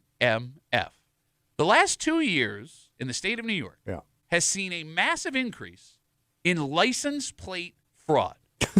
Specifically, people who mess with their plates so that plate readers, like the ones on the thruway that will charge you for tolls, can't get your information to send you a bill. So we talked about this a few months ago when we shared with everyone that the state was planning on cracking down. And guess what? Yep. They did. For 1 week in early May, the state ran Operation Plate Check with a focus. Great name. They kicked that around for a while? You got that? Yeah, I got You it. can't insult names if you can't I speak words. had a mouthful of tomato. So it was a focus on catching folks who were doing this. Yeah. Tommy, statewide, you want to guess how many tickets they wrote with the folks they caught? How long? A week? A week, yeah. 1,000? 1,000. Kim, you want to take a shot? 10,000. Wow, you way overshot it. 3,308 All right. tickets in 1 week. That's a lot, I was man. just going based off of how many calls we got on that one segment. Okay, maybe all of them. And that means they had to go buy something or alter. They had to do some work Yeah. here. Yeah, Yes. no, people did their research. So for folks who don't know how this works, like Amazon sells a ton of this stuff. Where it's- How do they get to sell that legally? there's a ton of illegal stuff you can buy on Amazon. But it's open. Yeah. Yeah. Well, I mean, I guess it's not necessarily used for illegal stuff, but there are stickers of letters you can put over the letters on your license plate that make them disappear when they're taken by a picture. Yeah. There are physical plate coverings. It's like a where- shield. Yeah, you press a Yeah. button and it comes down so it covers your license plate. It was getting as simple as guys on motorcycles taking pieces of cardboard, reaching behind them and covering up the license plate when they were going under the reader. Yeah. I mean, these were Okay. Okay, so here's the thing. What? I know that 3,308 tickets statewide doesn't sound like a lot, but I want you to keep in mind, What's that? it was just 7 days. Yeah. These were just the people on the road trying to mess with the plate readers at the time. Yeah. And they only used state troopers and a dozen local agencies. So they stay statewide, but it's not like every police Yeah. department in New York was focused on doing this. So here's the thing. What's that? I'm not here to argue the morality of this, right? It's tolls. People will argue they're not hurting anyone. Fine.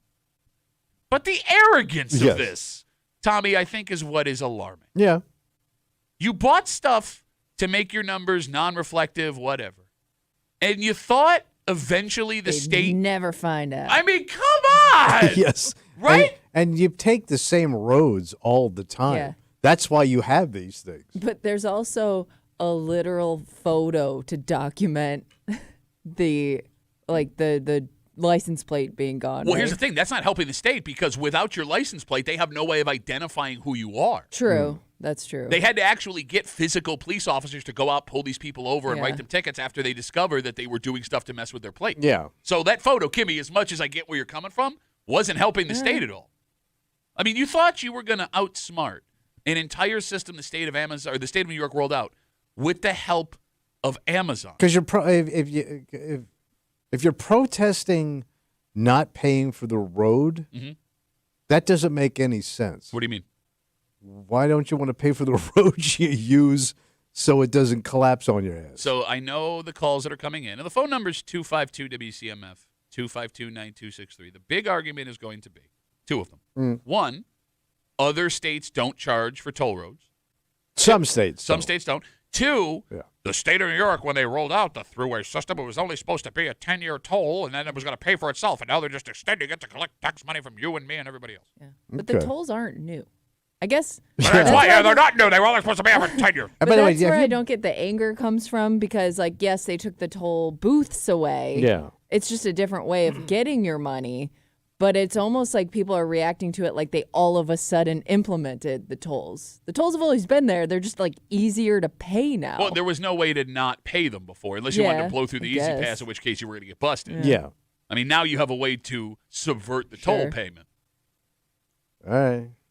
It just seems to me like, by the way, go to those states where you don't pay for those tolls. Go drive through Kentucky and tell me how great those roads are. I'm with you 100%. I'm with you. Like, any state that had toll roads and took them away, the roads suck. Man, like Louisiana is horrible. Bro, even in Pennsylvania, when you cross over the 90 into Pennsylvania, the road changes. You're riding rough. Yes, exactly. It's like being with Tommy's mom, just a rough ride the entire Why time. did I hurt my mother? Is that you on top of my mother? No, it was her on top of me. Oh. I don't know why that was so awkward. What this? Of all the motions we've made in this room, why is that one disturbing? I think it's because you could actually see her doing it. It's him doing him an imaginary mom. I understand what it writing is. him. Yeah. 252 WCMF 252-9263. First week in May, the state of New York went out of their way to do Operation Plate Check, focus on catching people messing with their license plates and not have to pay things like tolls on the thruway. And they say in a matter of a week, they got over 3,000 people with a couple of state trooper places, a couple of state trooper barracks, and 12 different state people. Were you going to say something? I'm sorry. Okay, fantastic. I wish they would make public some of the body camera footage of the people they pulled over. Oh. Because, like, again, these are not hardened criminals. Yeah. Right? These are dads in pickup trucks who ain't paying a toll when they're taking their kids to soccer practice. But, like, when the cop pulled up to your window and let you know why you were pulled over. Because he sees you got a reader or a plate blocker. Whatever. Yeah. What did the people who got busted say? I didn't know it was on there. You can't play dumb. They got put on there. You're like, you fiddled with it. You tampered with it. Yeah. Right? Like, do you come clean and just be like, yeah, you got me, which would be the appropriate thing to do? Do you start to preach about tolls in New York and how they're BS because you're going to get the ticket anyway? Yeah, there isn't much to say, really, but that doesn't stop people. I would also love to know how many of those over 3,000 cars that got tickets for this had a Back the Blue sticker on the back of their car. Could have that. Because that could also make things uncomfortable as the cop is rating you. They say, I support law enforcement, except for right now. I don't want to pay for it. 252 WCMF 252-9263. Let's talk to Victor. Hey, Victor, how are you, buddy? Good morning, guys. Hope you had a great weekend. Thank you. Fantastic. Here, what I'm thinking is, you guys said that there's no way to identify these vehicles as they're going underneath the tolls as to which vehicle is not paying because it's not taking a picture. Sure. So how are they pulling over these vehicles? Are they just eyeing out cars that look suspicious and pulling them over? How do you pick which one went through illegally? So now we don't have official word on this. The article I read, according to someone who is in the know, they do have technology if you are sitting there that can tell if some of these plates have been tampered with. One, if you see the actual plate get covered. Maybe you could see it. And two, I guess there's a way where you can, like, look through a lens and see if people have these, like, reflective stickers that would take a number or two away. Boy, I wouldn't want that. I'm just staring through a lens at people's plates doing 72 miles an hour. I mean, that's kind of running radar, right? I don't know, but you're looking through something, right? At this point, running radar, you're just triggering. Another way, you're holding binoculars to your face. Again, this is just speculation. I'm not entirely sure, unless there's something they can tell when the cars go under where it's like, that didn't read it, go get them. Yeah, by the way, it's only supposed to be a 10-year plan for the throughway. Yeah, you sound like a criminal. You Listen. sound like a criminal. I know. All right, guys, have a good week. All right, now, guys. Hey, we had a lot of fun back there, but let's get serious now. Supposed to be a 10-year plan, and they're really milking the system here. I kind of just assumed that people that were really against paying the tolls were already taking different roads to avoid the tolls. But you know what I mean? Thank you. I kind of thought like they had already given up on on the throughway. But I do like the convenience of the thing I hate. But that's just it. Yes. It's like going to a movie theater and being like, you're going to let me in here for free before the movie comes out where I can watch it for free on television. Like, 104 exists for free. Yeah. It goes east to west. Yeah. You can take it. It's In fact, old school. You can go on your maps right now on your phone. Find 10 different ways to get where you're going. You can click a button, Kimmy, that says no tolls, please. I'll take Route Yeah, you're 17 right. in New York, It'll thank take you you. around. Exactly. And I'll get there in a month. Bro, you can get to the moon on 5 and 20. Yeah. 5 and 20 takes you everywhere. Just use those. Yeah, there you go. Right? Like, You look. go all the way to Seattle. If you have a legitimate ethical problem with the tolls, fine. Mm-hmm. Show it by not buying items to cover up things to use the road that you are protesting against. Also, there's a massive difference between a ticket like what we're describing and any other moving violation you're going to get. Because, like, speeding happens. Everyone does it. It's a decision you make in the moment. There are 1,000 reasons, Tommy, you could have expired tags from dragging your feet to not having the money to get your car to pass inspection, right? Riding poor, It's not really malicious. With these altered plate tickets, the only way you were going to get one is if you made a conscious decision to alter your plates to get out of having to pay It was tolls, work. right? And going even further, the more expensive your vehicle is when you get busted with one of these things, the more embarrassing it is for you. Oh. Because if you're in like a $90,000 pickup truck and you didn't want to pay the $270 for the throughway trip, you kind of look dumb. Yeah. Fair? Or chintzy. Right? Well, no, you're not chintzy because you paid $90,000 for a pickup truck. Yeah, but then you chintz out on that. Okay. I guess where your chintz lands. What's your priorities? I know. Is this It makes no sense. If to you're me. driving a rusted out crap box and you paid $5 for the things because I can't afford the tolls, I'll listen to that Yeah, I argument. mean, if you got a gig, you got to get to. Fine, but like, Yeah. I think this stuff will always exist though, because is this the same guy? I don't know why. I'm just assuming it's a guy that buys It a is. license plate shield or whatever. Is that the same guy that 10, 20 years ago had like the radar thing in his car? Oh, the radar to try- detector. Yeah, to try to Same guy. avoid the speeding tickets. which by the way That'd be is the same thing. But as far right? as we know, those are legal. Not in I Canada. thought they were illegal. No, remember in because certain states or something. we had a story like 3 Yeah. weeks ago. Remember, a guy had his radar detector stolen in a parking lot in Brighton, and he called the cops. Yeah, you're right. And we were like, "Why would you call Yeah. it? Hello, But I guess officer." I just haven't seen one of those in so long. But that's also a dick move. Radar detectors are only guys I knew that had that were huge dicks. All right, here's the thing, though. You use maps on your car, right, when you're driving? yeah. Maps? Like Google Maps, Yeah, whatever, yeah. Waze, whatever it is. Yeah. When it tells you that there's a cop up, Sometimes it'll give you a heads Yeah. up. do you not use that? Of course I use it. What's the difference? I'm a big dick. Okay. I know this. I was with a guy that got busted in Canada, man, and he yanked that thing right out of his car. Well, he took it from him. Trooper, yeah. Oh, wow. No kidding. Yeah. They're called Mounties. Yeah. I don't know the guy's They name. can't- okay.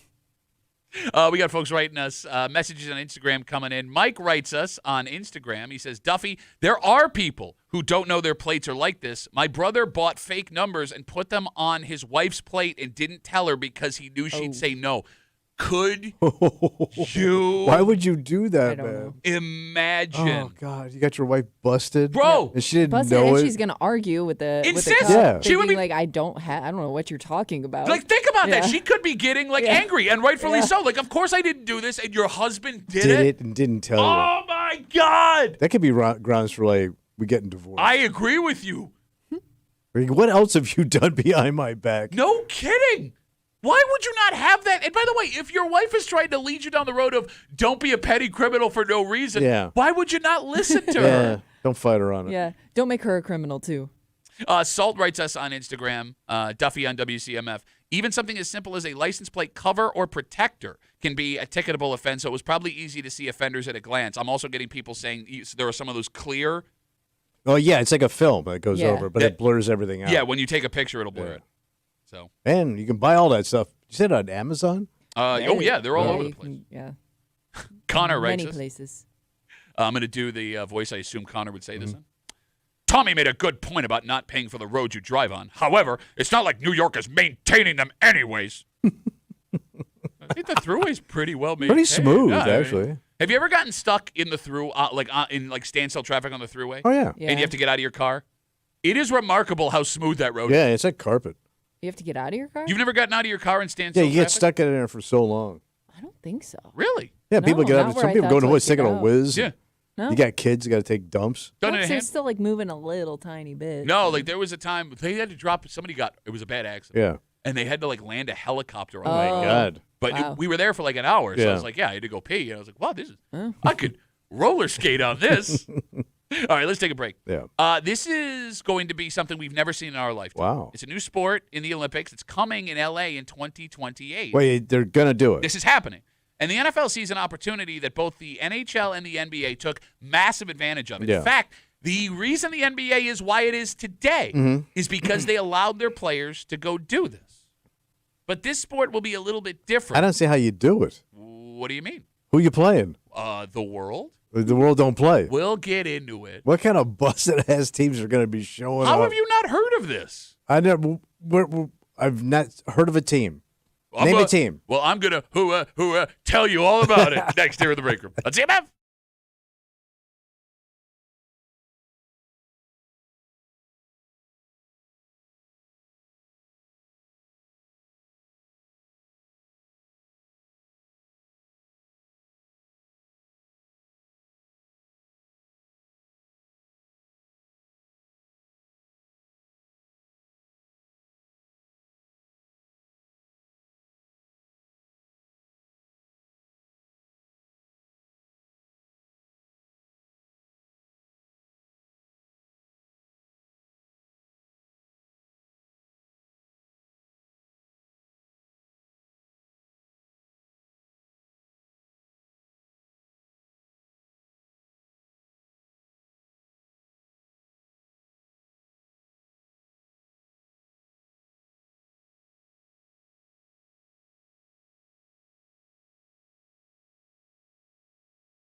This could be the greatest thing that ever happened in the NFL.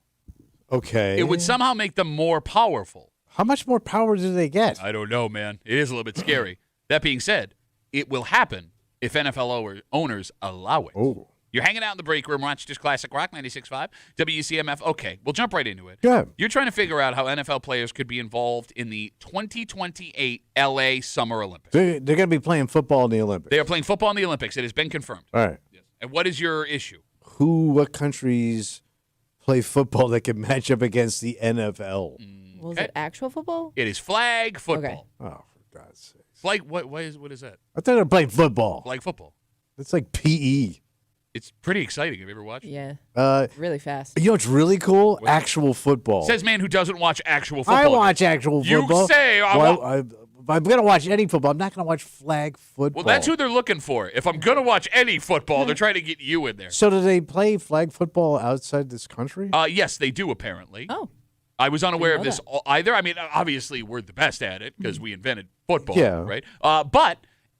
So flag football, it's 5-on-5, 12 players on a team, will be happening in the Olympics. And right now, there is already a United States national flag football team that was anticipating on playing. But not NFL guys. Without NFL players. Probably some college guys, I would imagine. I don't think it's even them. I think No? it's just like adult men who play flag football Okay. on the international level. So, the International Olympic Committee has confirmed that they will allow NFL players to participate in flag football in the Olympics if the NFL allows it. And in the coming weeks, NFL owners will be gathering to decide if they will allow this. So here, I just want to let you know, All right. here's how the proposal would work.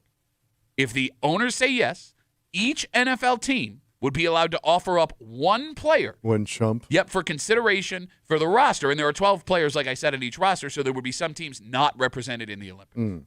But why would you want to even? I mean, you're going right into like camp. Yeah, you would Yeah. be. Yeah. Late. I don't even know when the Olympics are. It's Is it usually around August? that time. Yeah. Yeah. So the NBA. Who cares? What do you mean, who cares? Well, it's not even going to do anything for the league. I disagree with you strongly. It's not the game they play. You're just watching. It's a more exciting version of the It's fast not even. game. It's not the NFL. You think it's going to help boost the league? Without question. And Without question. Here's why. It's a 10-yard plan. The NBA finals were on tape delay in the 1980s. They went to the Olympics. They allowed their stars to play in the Olympics and the Dream Team. And basketball is arguably the most international sport on the planet. But it's a Yeah. very global sport. The NHL allowed their athletes to play in the Olympics in 98, Nagano. It was the greatest 2 weeks of my life, that Olympic hockey tournament. Dominik Hasek wins gold for the Czechs. That exploded Olympic popularity in Asia, or hockey popularity in Asia and parts of Europe that hadn't really had it before. I do think that when you put those kind of superstars with the physical ability they have, even if it's flag football, you now make the game even more global. But like those, but they were playing the actual sport, not playing watered down football. I mean, Dominik Hasek was playing hockey. Hockey, but He wasn't playing street hockey with a ball. there are different rules for international basketball than there are in the NBA. But it's still the same game. Wider ice when you play Olympic hockey. Well, than you when think don't. anybody notices the wider ice? You would notice it if you paid attention. Guys in shorts and T-shirts with beer sponsorships. I have a funny feeling that if it is wildly popular in the Olympics, that It it ain't. becomes its own sport. Like, I don't know if people will even associate it with the NFL or if it becomes almost its own league. Like or, professional? Professional, but you know how like every time you watch the Olympics, some like kind of unique sport pops up and you see a lot of interest. Like it generates a lot of interest. I almost think that flag football, if people are really into it, they're not going to associate it with the NFL. They're going to associate it as its own league, its own sport. Possible, but I do think that the NFL players involved definitely helps the NFL in Asia, Australia, places where they don't have a foothold yet. So what if you got like guys like retired guys? They would be too old. Yeah, I would think so. You're going to tell me right now Yeah. that if in 2028 in LA, the United States rolls out a flag football team of James Cook, Justin Jefferson, Patrick Mahomes. I mean, just think of the stars you have now. The biggest stars in the NFL. I mean, that's what it would take. I mean, but that's what's going to happen. But Mahomes ain't going to play How do you know? because they're not going to risk it. It's your they're first- They're not going to put Mahomes out there with the money they got invested in this guy Jordan. to tear up a knee and blow up the franchise. Jordan, Barkley, all those guys went and played. They went and played basketball. They could have torn up a knee. Yeah, but this is so much more physical, man. It's flag football. I think it's going to be a second chance for those guys that didn't make it in the Schlubs. NFL. It's going to be like, just off the top of my head, like Johnny Manziel, who was like the biggest thing in college sports at now one you're point. talking. Like you're going to get all these guys that were maybe big names in college, went to the NFL, flamed out, but now are going to have like Troubled a second youth. chance to be a star. So actually, I think you're wrong there, and here's why. Okay. 252. Tell me why. 252 WCMF with flag football happening in LA for the 2028 Olympics. In the coming weeks, the NFL owners will vote whether or not to allow NFL players to participate in the Olympics for the first time ever. So, Kimmy, like I told you, there is already a flag football team. Those guys are livid right now.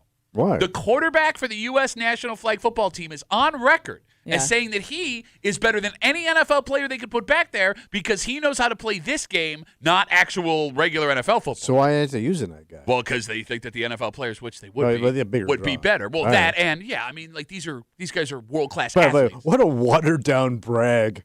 I'm the top flag footballer in the country. I mean, he is winning championships as the quarterback of the national flag football That's team. like saying you're the world's tallest midget. Okay, but which by the way, you all brag about all the time. Yes, but it goes nowhere. Here's the thing, though. You don't kind of understand where that guy's coming from. You work your whole life not anticipating the NFL to jump in and steal your thunder. Like, you finally get this opportunity, and nope. I mean, I get where he's coming from. And so, Kimmy, it would be those guys who would go. And I do the the bigger current names. national flag football team. Oh, gotcha. And I do believe, if you want to Google it, there have been several NFL players on record that have said they would love to go play Really? flag football in the Olympics. But I wonder though if the game is so different that like just adjusting to like the different style play and everything could be tough for some of those professional guys, because you see sometimes even with basketball, like the guys that play in those 3-on-3 tournaments, like they're better than some of the guys, like the professional athletes that jump in and play, just because they have a different way, like a different skill, I guess. No, you're not wrong. in a I lot of mean, ways. you could even make an argument for international basketball. Like, there are guys who star in the NBA that have a really hard time adjusting to the different rules of international basketball. Right. So in flag football, you can't obviously tackle. Can you block? I don't know what the rules they play. There's like different rules for different leagues. Yeah. So I don't know what the rules. There's not a lot of contact. No, that's No. the idea of it. No. But there is some contact. You would get the fastest guys in the NFL. Yeah. I would think. 252 WCMF. Let's talk to Chris. Hey, Chris, how are you, buddy? Good morning. One of the biggest names that come to my mind that would definitely, I think, it would be like Colin Kaepernick, because he's been trying to get back into football for a decade. He's got to be 40. There was an article that said he's still working out, trying to get back in the league. Yeah, but that's 10 years ago. Yeah, again, I would assume, Chris, that you're going to take a guy who's already a member of this national team winning championships than someone who hasn't Old played. fart. So your chance is out, Tommy. Chris, thanks for the call, buddy. Have a good rest of the day. Do we have players that have committed? I forgot what I was Googling. 'cause The I was NFL talking. players that have already said they would like to go play in the Olympics. You're underestimating for an athlete Yeah. the draw of representing your country. All right. I know, but here's the thing. I mean, I don't know if I could root for a player from my favorite team in this, because I mean, just in any Olympic sport, somebody's gonna get hurt. All right. I don't know the extent of the injury, but like somebody at some point is gonna go down, and then that could affect a team's entire season. I don't know if I like that idea so much. As a man who loves international basketball and international hockey, Kimmy, you Yeah. go into that thinking it. Yeah. When the game happens, it leaves your mind because you're just so excited that your favorite player is out there doing their thing. But for somebody that loves the NFL the way you love the NFL your whole life, and how fast and violent it is, to get interested in this doesn't make any sense to me. I mean, you're asking the wrong guy. I mean, don't get me wrong. It's slow. No, it's faster. Well, I mean, it's slow with like the action. There's not hitting, tackling. Oh no, I disagree. You've never watched it before. It's a smaller field, fewer players, so it's much faster. Like arena football, I mean, like that style. I guess. Watch it once, but like you've never even seen it. You're crapping all over it. I'm gonna tell you, I'm gonna watch it because it ain't coming back. This is one of those one and done breakdancing ideas. Also great though.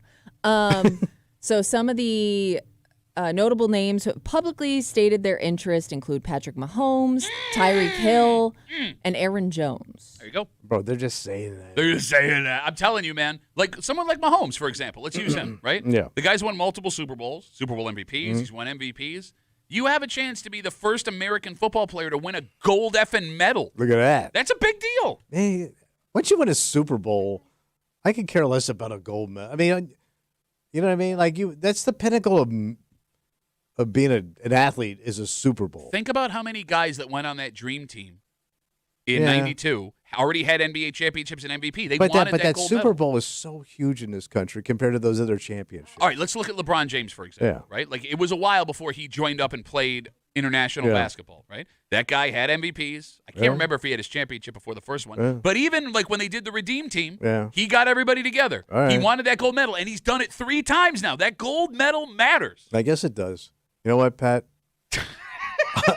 I love America. I support flag football. How do you not love this as an American? This is great. I got the red, white, blue pumping through my veins right now. The Olympics are so.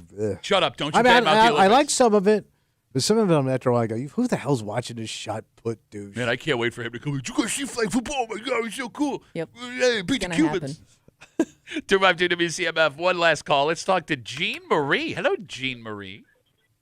Hey, I've got a real story for you. Happened to do with a real Minnesota Viking back in around 93, 94. Okay. And there, we, young professionals in our 20s and 30s, back in the Minneapolis, St. Paul area and other big cities, the amateur flag football leagues were really popular with young business professionals.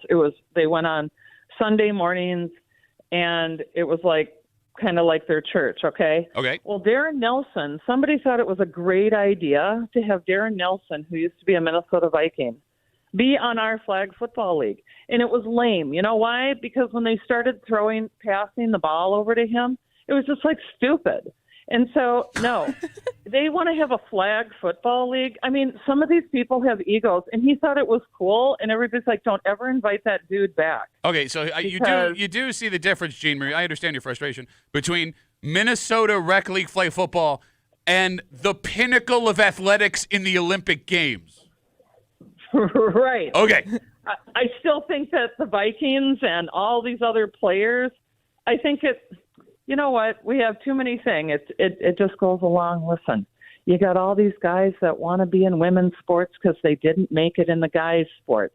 So now we got professional football players or Kaepernick or whoever, all these people that want to go get into just the average person's sport. Yeah. You know? What the hell is wrong? Go be a man and go play rugby. You know what? Jean Marie, I got a question. Can I back up for a second? Can I ask you one question? Yeah. What the hell is wrong with you? Nothing's wrong. Okay, with bye. it. You know what? Bye. She was a young professional trying to play in an amateur sport, and she got pushed around. Well, what's going on? I didn't think we'd get there today. You gotta love tennis to change your entire life to win a Division III trophy. Carve me up and sign me up. Jesus Christ! All right, let's take a break. Thought we were going down a relatable path there. No, I think that anyone Took that a few gets turns. I think anyone that gets angry with sharing the field with a former professional, Yeah. like that's not like the coolest moment of your life. All right, we're going to move on. Here.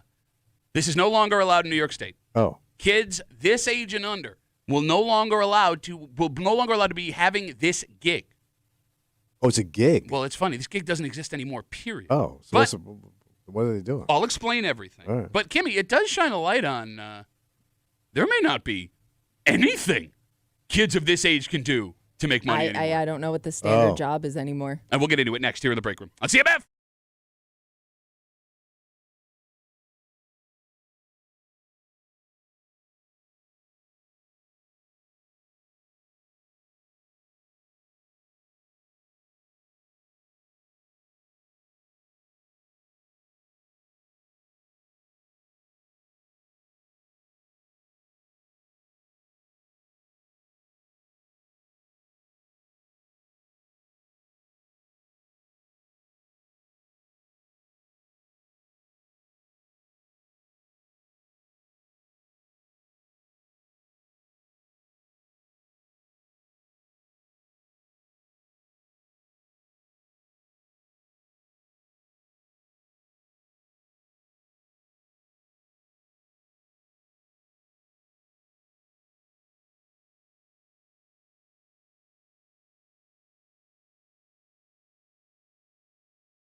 The state of New York has made a change. What are they going to do? Kids of this age will no longer be allowed to do this job. Oh. Which is funny because this job doesn't exist anymore.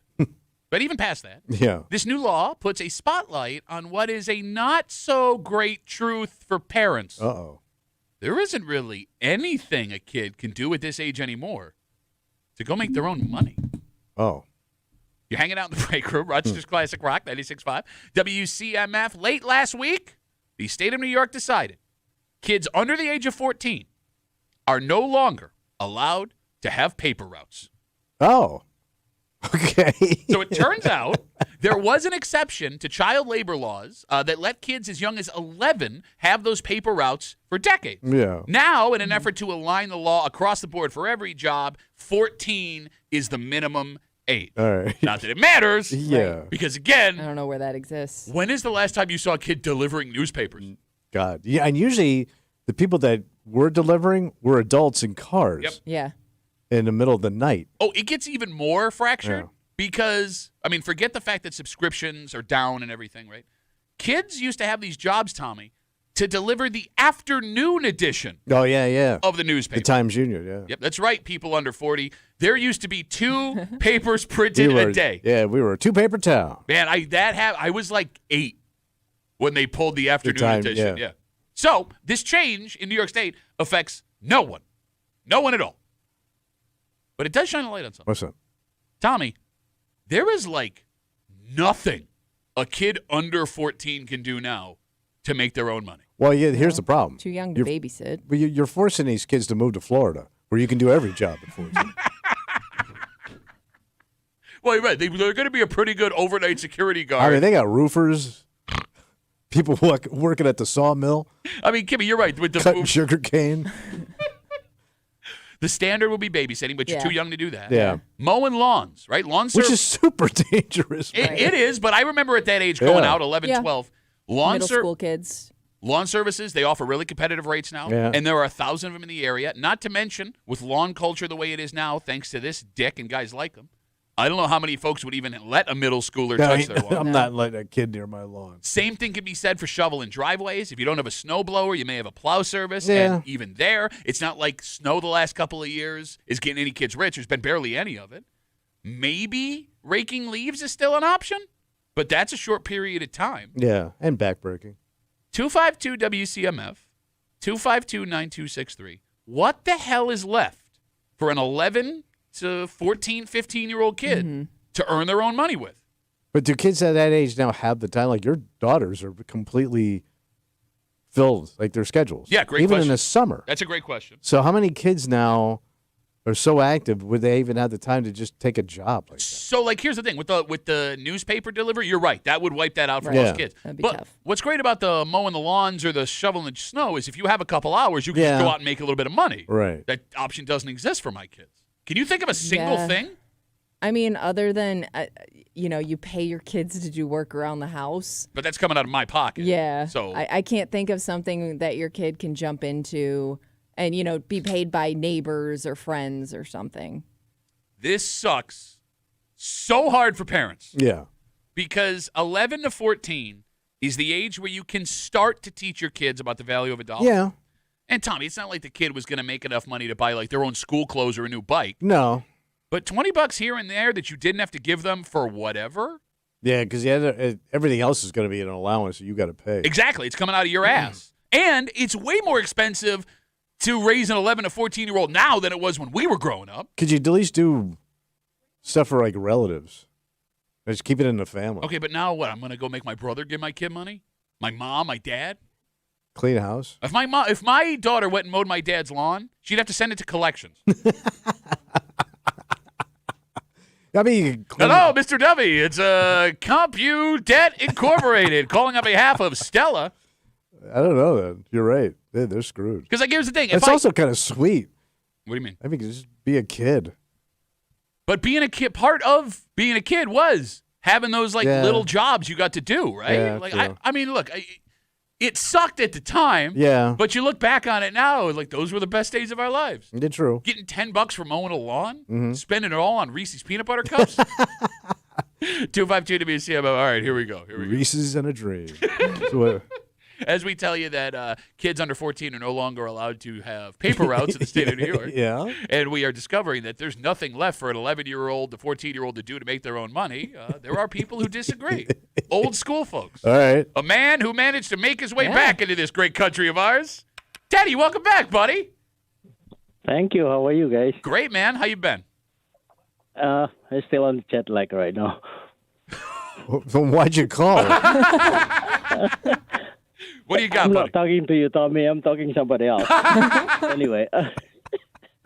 Anyway, there is. How about restaurant like dishwasher, passing table? There is plenty job for the Can kids. you work at also construction?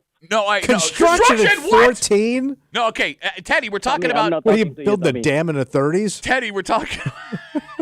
We're talking about 11 to 14. So right now, state labor laws say that 14 years old is the youngest you can work. There was an exception for paper boys 11 to 14, but that's now gone. There is always a way around to find a job. So break the federal law and state law is what you're saying. Who you know, not what you know. Teddy, thanks for the call, buddy. Have a good rest of the day. You got your 12-year-old working under the table, bussing tables. Yes. And what business would risk that? None. Yeah, he would have to be completely shady, man. All right, can I ask a potentially stupid question? What's that? All right, so I have had several Chinese restaurants in my life where you walk in, and this is how you know the food's amazing. Yeah. There is like a 9-year-old working the counter. Or he's doing his homework. Yes, he's got his homework on the table, and he works the counter when you walk in, and he treats it. He's like a little adult. Yeah. Little adult. But that's family. Okay, I understand. Is that illegal, or are there exceptions carved out for family members? I don't know. Because it sounds illegal. But that kid could get hurt. Sure, but I know there are exceptions for farms and things like that, right? I don't know on farms, man. That's super dangerous. Like certain jobs. Because like that kid in the Chinese restaurant, he's never in the back working the oven. No. He's but- always taking money and doing that stuff. But I don't know how farms work. I guess you could if it's your own family farm. But I don't think you could get a job on a farm as a 14-year-old day laborer. No, that's what. Yeah, we're not doing grapes of wrath. No, Yeah. I mean like your family's business. Oh, I think maybe so. Is Maybe there a so. carve out for that? Yeah. It's all about who you know. Hey, your kid lost an arm, but it's family. It's legal. 252 WCMF 252-9263. Mary's here to say what Kimmy said was wrong because Kimmy said you can't even babysit 11 to 14. Hey, Mary, how are you? Oh, you can. You can. You Good can? morning. You can, yes, unless they've changed the laws. But when my kids were 11 and 13, week after school ended, they went to the library, took a first aid course, and they were babysitting. Okay. It sounds like you're babysitting right now. Yes, my boss is 6 months old, and that's what I do. Man, you just had a Yep. kid? No, it's not. Is it a grandchild? Bingo, yeah. Come on. She's my I don't know. granddaughter, I agree. She sounded too old to be giving birth. You're a grandpa. No, I am way old. Yeah, You sounded, honey. Years ago. She does sound raggedy, bro. But for God's sakes, Mary. In a good way. Babysitting's great. So Oh, yeah, it sounds especially, like a ball. as I was telling the break, the Our the secretary. whole Our answer to the secretary. call. During the summer, mothers will do anything to take care of kindergartners, first graders, third graders, to get like a break to take a shower. Okay, I get So what you're even saying. working, These sticky right, moms. A couple of hours. Okay, all right. 100 years ago, they used to call them mother's helpers. Like during the summer, they I could thought do those a were little- pills. They were. Okay, gotcha. Unless the Stones got it wrong. She goes and running then, to the lake to get cleaned up, but it's to It's help been her. It's been used for Get everything. a shower. Hey, Mary, I got a bunch of calls I got to take. Go back and talk to your boss, all right? We appreciate the Have a call. great day. All right, bye. Bloody sticky mom. That was chaos back there. Yes. I don't. Oh, your mic's off. She didn't hear us call her secretary. We're good. Sorry. I missed part of Mary's call, but what I got from talking to her briefly was that there's a class you can take before 14 to She said the babysit? library? Yeah, so they offer it at like town. Yeah, Okay. yeah. But I guess that's Red more Cross on or like something? whether or not a parent, trusts you enough at that age to do it. I mean, my girls are very mostly responsible. I don't know if I would trust my kids right now to be alone with a kid where they're like, Sure, something goes wrong. All right, 252 WCMF. We got a whole bunch of folks writing us now. We got a whole bunch of folks calling us. Apparently, there are jobs that you can work under 14. The Okay. question is, we're going to play a new game. Is this legal? Okay. 252 WCMF. Let's start with Jay. Oh, hold on. My button's stuck. Hey, Jay, you're on CMF. What's up, buddy?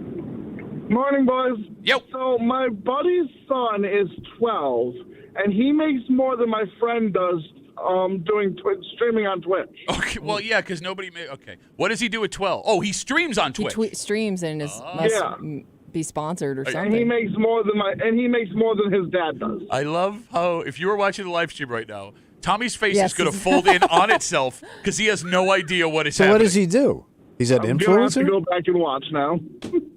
So does he play video? Does he stream? An influencer, did he ask? I don't know. Is he an influencer? Yeah, they're influencing on the Twitch. I don't know what So he's he doing. must be pretty good at video games then, right? Is that how he's making his money? So people watch him play video games? Pay to watch him play video Yeah. That's a thing? That's a People thing. subscribe to him on Twitch, yeah. And he's the making kid's bank. The kid's pulling in about $3,000 a week. What? Okay, I don't know if I believe you anymore, Jay. I'm dead serious. Jay, I'm dead serious. I'm going to need to see tax forms. I'm going to need to see receipts, all kinds of deductions. Yeah, I'll bring a 1099 over. Thank you, Man, if Jay. I got a Have good rest of your 12-year-old day. making $3,000 a week, we're done with school. You start twitching. Yeah, no, I can't think of another example of a child being rich and successful at a young age where you pulled them out of school where that went terribly goes well. wrong. Yeah. By the way, even if Jay is telling the truth, Yeah. which I'm questioning Jay, like it's not a legitimate option for 99.9% of 12-year-olds. Okay. So let's put No that Twitch. one off the table. Can't do the Twitch. 252 WCMF. Let's talk to Steve. Our second bout of Is This Legal? Hey, Steve, you're on CMF. What's up, buddy? Hey, good morning, fellas. Yo. I was mentioning when I called in, I believe, regardless of what Google might say, I believe, but federally, any farming, agriculture, picking apples, stuff like that, they can't regulate that. So, like, if your son is 11, 12 years old and the farmer down the road says, hey, can you come?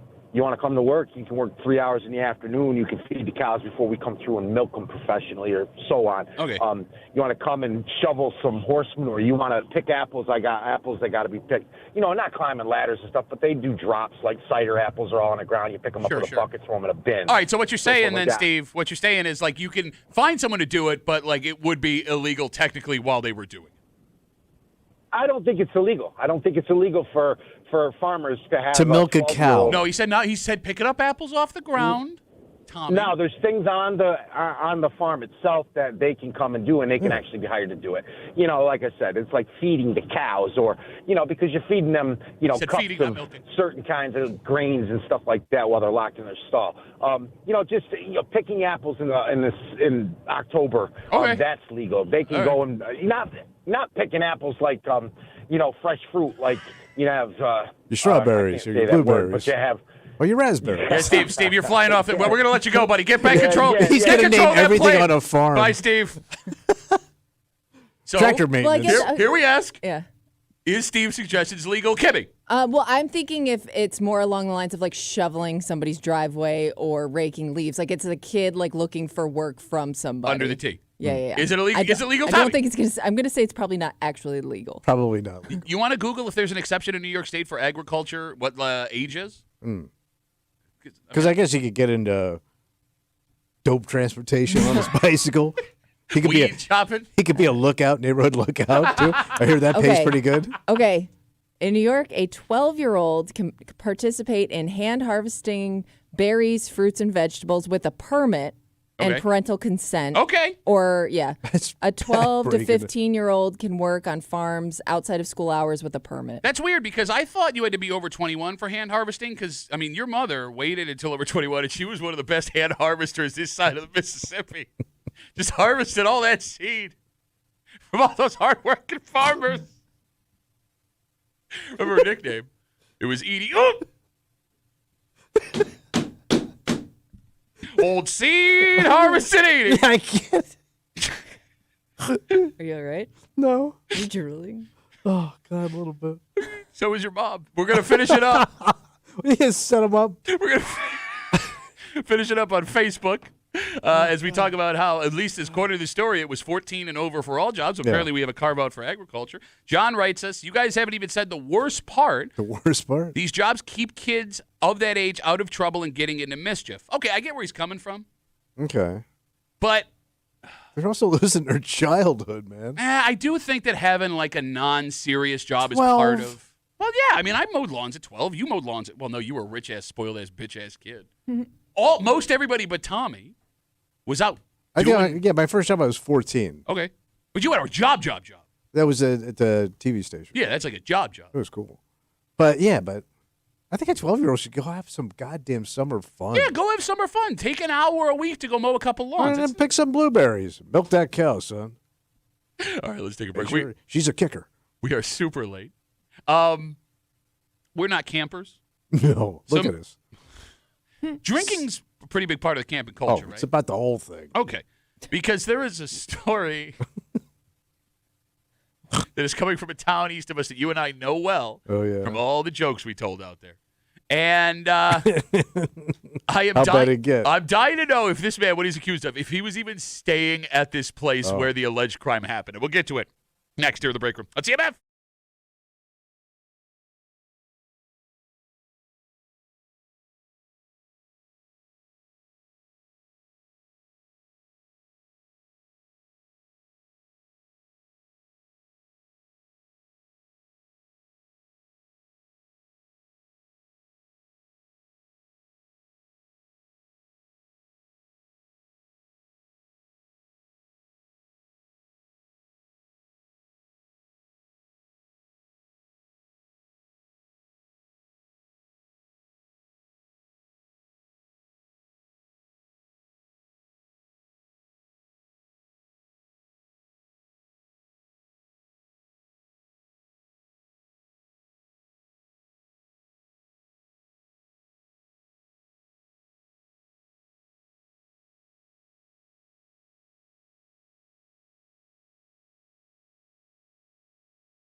There are lots of things in the greater Rochester area folks get excited about as the weather turns. Oh, yeah. Boating, fishing, hiking. And one big thing the outdoor folks love, camping. Oh, camping. But there's a dark side to the camping culture, Tom. What's that? It's a drinking culture. Yes, it is. And that allegedly created one hell of a scene over the weekend. You hanging out in the break room, Rochester's Classic Rock 96.5, WCMF. We'll jump right into it. Hey, Tommy. Yeah, buddy. Feel like taking a trip out to Lyons? Oh, yeah, we did some shows out that way. Yeah, we did. We're not allowed back. Police were called around 1 o'clock in the morning on Saturday to the Norwin campgrounds after reports of a car accident. Okay. Wait, a car accident at the campground? Yep. Okay. When they got there, authorities say a 69-year-old man had driven through a closed gate at the campground and just kept going. Just drove through it. Did not stop. So was he driving in or and just smashed the gate? He smashed the gate. We don't know if he was going in or out, but he smashed the gate, according to You're not going to tell me when you're close. Eventually, authorities say they located the man. The Wayne County Sheriff's Department gave him a breathalyzer. They say he blew a .14, which is over the legal limit. He was arrested. He's looking at multiple charges and a court date coming up. And he's 69? 69 and feeling mighty fine up until the cops got there, according to police. Was he staying at this campground? That's what I'm imagining. Yeah. Authorities found him pretty quick. Yeah. Right? Like, if the allegations are true. Was he living at the campground? It's a good question. Because we know some guys that, at that age, things kind of caught up with them. Yeah, living life on vacation. It sounds awesome. But if you lived there, you would know that the gates are going to close, right? If you weren't drinking heavily. Right. I guess. All right, whether or not he was living there or just on vacation, what I'm dying to know, did he blast through the gate, realize what he did, and try and play it off like it wasn't him? Or did he not even realize he hit that gate when he was driving? He had to know he hit it. Yeah. There's just no way. I mean, it's going to make a huge noise, man, when you crash the gate. Right? I don't know what the gate looked like. I mean, we could be Metal having gate? I don't know. I mean, I'm picturing like one of those. That's a good question. I'm picturing like it's like two metal bars Swing that gate. like flies open. Yeah. Like that's what I'm picturing. Let's not underestimate the awareness of a man who, according to police, was drunk and driving into or out of a campground. Okay. Fair statement? So you're thinking he may not even have known. I'm not thinking. I'm just asking a question. Okay. That's all I'm doing if the allegations are true. At what time? Just after 1 o'clock on Saturday morning. Yeah, 1 o'clock on a Saturday morning, you're going to or from the campground. Yep. And you're damn near 70 years old. Well, maybe he was camping and decided, you know what, there's a nice Going little out to have a good time. Yeah. Got a little bored. town bar, go Yeah. check it out, right? All Guys, right. guys who go deer hunting, they'll go into town and go hang out the night before at bars and stuff like that. Sure. So here's the thing. What's that? If this guy was staying at the campground, it's a scary story, but it may not be a unique story. Oh. Because drinking and camping, Oh, yeah. Tommy, they go hand in hand. What else you going to do?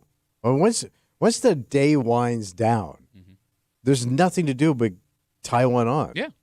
And you'd have to assume that if you or your family are folks that love to go camping, Yeah. you have had an encounter or two with someone that had way too much to drink. I can't remember a time. So I'm trying to think of a time as an adult you weren't buzzed sleeping in a tent. Yeah, you would almost have to be able to fall asleep Yeah. in a tent. Yeah. Is it standard experience for most campers to have a drunken story, a neighbor drunk 2, 3, 4 times in your life, right? Does everyone have that story if you are camping? It's the same culture as boating or golf or any of those pastimes or recreational activities. The bottle's going to come out. Okay, but here's the thing. Like, if we look at camping as strictly a vacation, Yeah. which it is for a lot All of right. people, when you think about it, you're right. Any vacation is going to have people that drink too much. Yeah. But the camping situation creates more of a problem.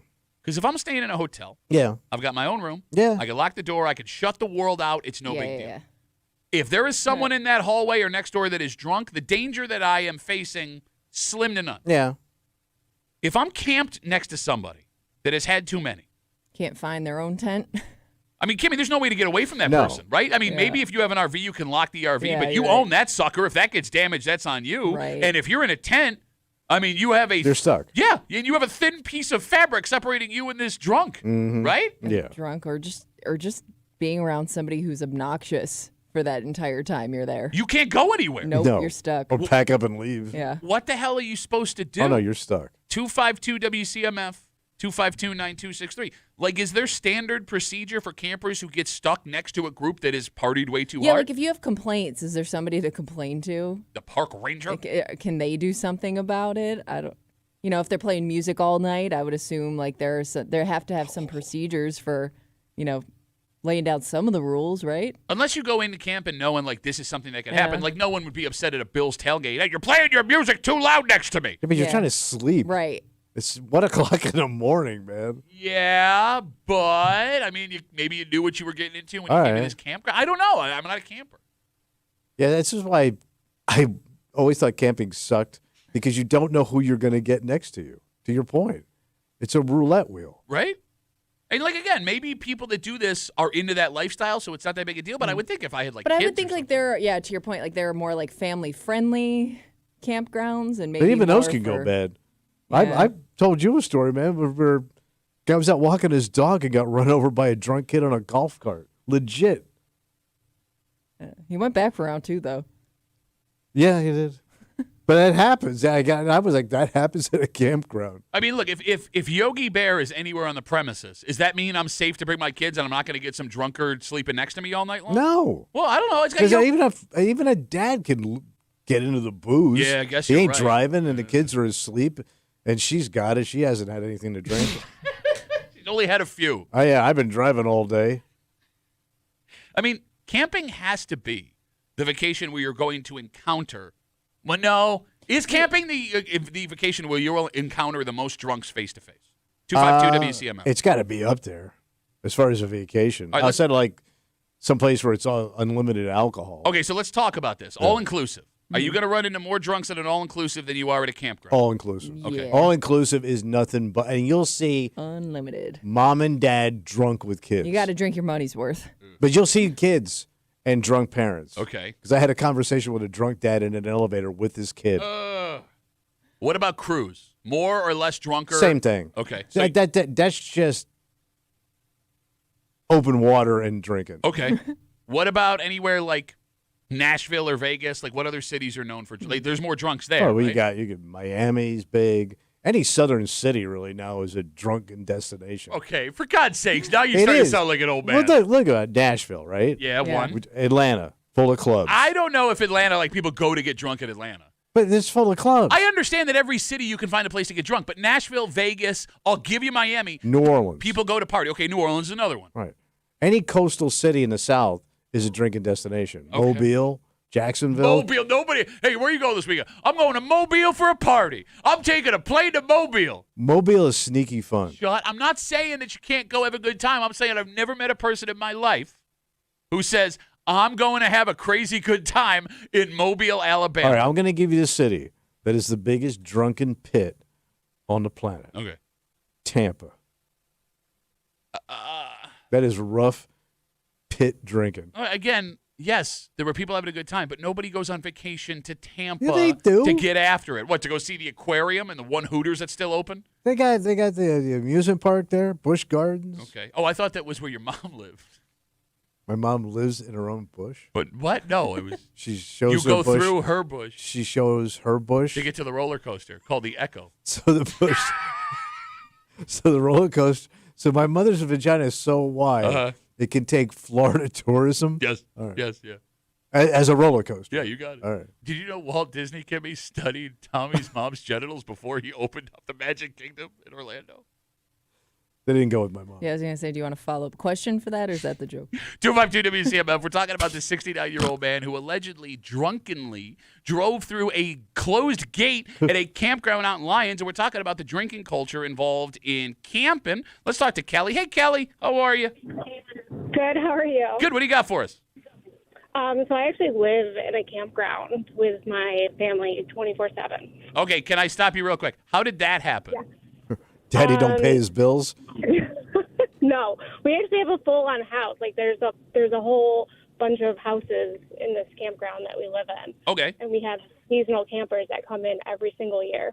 Oh, okay. I get what you're saying. All right. So, like, with your experience living there year-round, is the drinking vibe too much to handle, or are we overestimating how big the party gets? It's 50-50. Like sometimes you get people that are listening to Eminem at 9 o'clock at night on a Wednesday when my kids have school the next day. or you have the old people walking around with their dogs. It's 50-50. It really depends. But I try to get my husband to go camping, and he absolutely refuses because we literally live in a campground. Yeah, why would I do that? So you run a campground, you want to go camping? Yeah, I want to go camping. You're there. I know. I want to leave and go somewhere else to go camping. Oh. Change of scenery. Yeah, Kelly, I'm with him. That sounds dumb. I'm sorry. It's the same thing. Yeah, it sounds like a pretty dumb idea. It's not the same thing. It's not the same thing. But it's just you get all types of people. It's No. They're not all types of people. Y'all the same people. Campers look like campers. No, there are different types of campers. Right. I can vouch for that. Like I know people with very different lifestyles that like to camp. The ones that you we get know. people that are in tents, and then you get people that are in campers that bring literally their entire house every season. All right, Kelly, let me ask you a question before Tommy goes all old man. Camper's a camper. You look at a camper, you know what a camper looks like. Okay, before I ask you this final question, what does a camper look like, Tommy? It looks like our buddies that go to these jamborees. Oh, you're thinking of Jam Band guy. The same guy. No, because I was thinking of another guy who we used to know on the show. Oh, yeah. Not the same guy.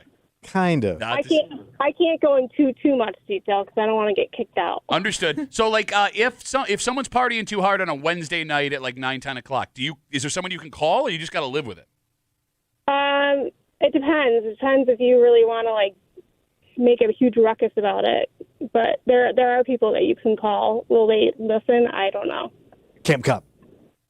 Yeah, everybody goes until 11 o'clock anyways, which on a Wednesday when you have kids, it's kind of late. All right. Well, good luck, Kelly, going to another campground and then to go back to your campground to live after your vacation.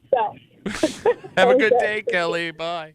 I'm going to go out on a limb and say there are more high campers than drunk campers. I guess it depends on where the campers are coming from.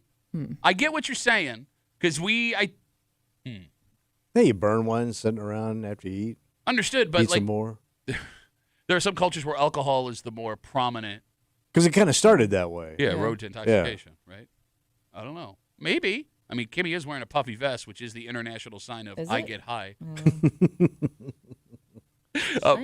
We got folks writing us on Instagram. Duffy on WCMF, the easiest way to get us. Julie writes us. Tell Duffy, it's my Instagram, Julie. Tell Duffy, you're going to be next to way more drunks at a Bills game than a campsite. Sure, it happens, but not like you're claiming. Julie, I'm asking. Well, it's two different cultures, man. Yeah, I mean the Bills tailgate, temporary. You're not staying most of the time unless you have made arrangements beforehand. I hope. And even that, like, let's say I am just, I'm parked next to someone who's just obnoxious. If it gets really bad, I can just take a walk, find another place to have fun, and then go get my car at the end of the game. You can't really do that camping. No, you're staked in. Yeah. All right, let's take a break. All right. Look, man. Whatever. I'm not one to like take up for the kids all that much. And when I say kids, I mean Gen Z. But this article really pissed me off because like the story is not how many Gen Zers admit to doing this on job applications. That's not what the headline should be. It's what it is. Yeah. The headline should actually be how many guys your age are full of effing crap. And we'll get to it next here on CMF.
the headline here is written wrong. What's that? It shouldn't be Gen Zers admit to lying about this. It should be everyone else is lying about this. You're hanging out in the break room, Rochester's Classic Rock 96.5 WCMF. And look, it's easy to kick around the younger generation. Oh, right? it's fun. It's part of growing up. Yeah, that's right? what you're there for. You've earned it. But here's the thing. What? I cannot stand here and allow Gen Z to be besmirched in this way. Because the headline of this story says, 1/2 of Generation Z admits to lying on job applications. Okay. Just under 1/2. Yeah. Okay. But they get into more detail. And the real hook of this story is not that 1 in 2 Gen Zers admit to lying. No. It's the rest of the generations that lie about lying. Because it says here 4 in 10 millennials admit to lying on resumes, which is, I guess, better. But there's still a lot more people than 4 in 10 can be lying. I would think so. It depends on, what the line of lying is. Only 20% of Gen Xers, the most famously honest generation, admit that they lie on job applications. But the ass kicker, Tommy. Yeah, who's the that? Kickiest of asser here. Yeah, who's that? Less than 10% of baby boomers say they lie or have lied on job applications. That's right. Shut up. We didn't lie. We padded. Or we embellished. Okay. We never lied. The truth, as we see it. You really want me to believe. I'm surprised because you can lie in an application because you could research everything. Now, where back in the old days, all you could make anything up. There was no way of following up a lot of it. I don't know, Kimmy, how many places these days are even researching what you're claiming. But they can. I was thinking about it, and I've never even been asked for like a transcript or anything, which you would think that would be like the basic. You mean for check. your college? Where Yeah, like the basic, follow up on a resume. Like, let's make sure that they're, they actually went to school or got that degree or whatever. But yeah, I don't know how much they're really looking into. So there's no reason to lie. Unless something maybe sounds a little bit outrageous. Well, no, I mean, but what she's saying is you could lie about anything. And we've seen high But profile. it sounds like they're not even looking at the resumes, though. Well, that's just it. We've seen how high profile people get busted. For example, this was like 20 years ago, but George O'Leary, who was the head football coach, was hired at Notre Dame. Okay. And he had that job for a week before it was discovered that he lied about having a college degree. Oh. And Notre Dame didn't look into that. Yeah. Right. That dude had been lying about that on his resume as a high-end college coach for decades, and nobody looked into it. So that guy's a boomer. So he's just he's the fraction of the 10%. Yeah, I mean, I always said everybody lied on their things. Thank you. Yeah. Well, maybe. To a degree, right? You got to pad it, something. You have no choice. Yeah. Is it possible, though, those numbers may not be quite as off as we think, just because I would think the longer you're around, the longer you're working, the more you would have to put on a resume, which would lead to you maybe lying less because you already have the experience, so that you don't really, I could see somebody who's just getting into the workplace, like work mode.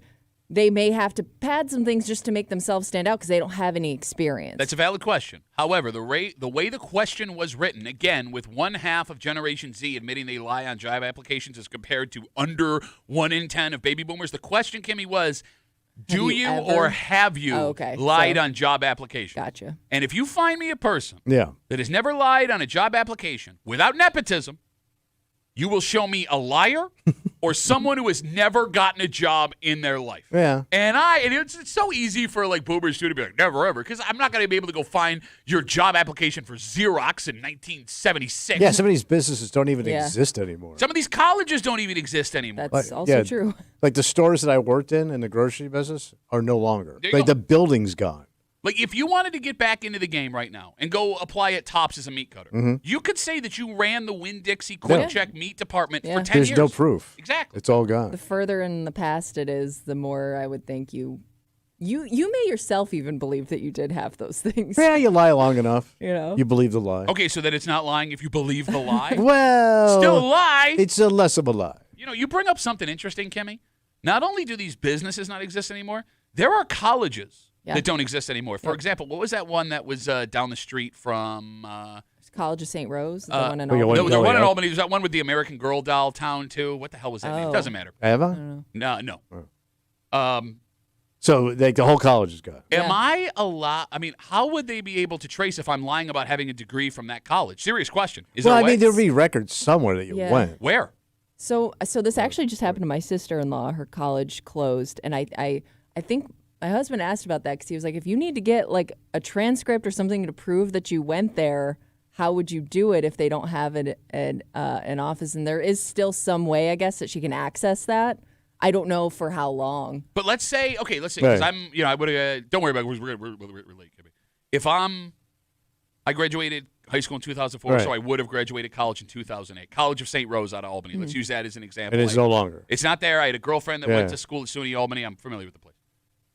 If I were to say I graduated from the College of St. Rose in 2008, now, as a 38-year-old man, do they have the ability to go find my transcripts? And Would the state have it? it's not a state college. Oh, okay. Like, whether or not I can get it. Wells College was that one with the American Girl. Thank you, Dan. yes. If I can, if I can access it or not, the question isn't whether I can present it. The question is, can they find out that I'm lying? Yeah, okay. Because if that's the Yeah. case, Mm-hmm. oh, buddy. I wonder if businesses have seen an increase in people putting closed schools on their Great resumes. idea. That is a real, okay. Lie your ass off. Well, not to rain on anybody's parade here. What? We do have some listeners that know what they're talking about. Nick writes us on Instagram, Duffy on WCMF. The State Board of Education has to keep transcripts on file for colleges that close. The State Board of Education. Okay. You were right. The state's got it. The United States government is watching you. We have your transcripts. Damn it. Well, Yeah, it happened in Animal House. That's how those guys got pinched. way to go, State Board of Education.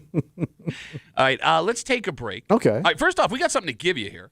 Nice. Not yet. Just a little while. All right. Back to the Future, the musical. Oh. Which I am very excited about. Yeah, you're a big fan of it. Yeah, they're coming to the West Horror Auditorium Theater, so we'll get you those tickets sometime in the 9 o'clock hour. Sit tight. But before we get there, Tommy has come to a realization.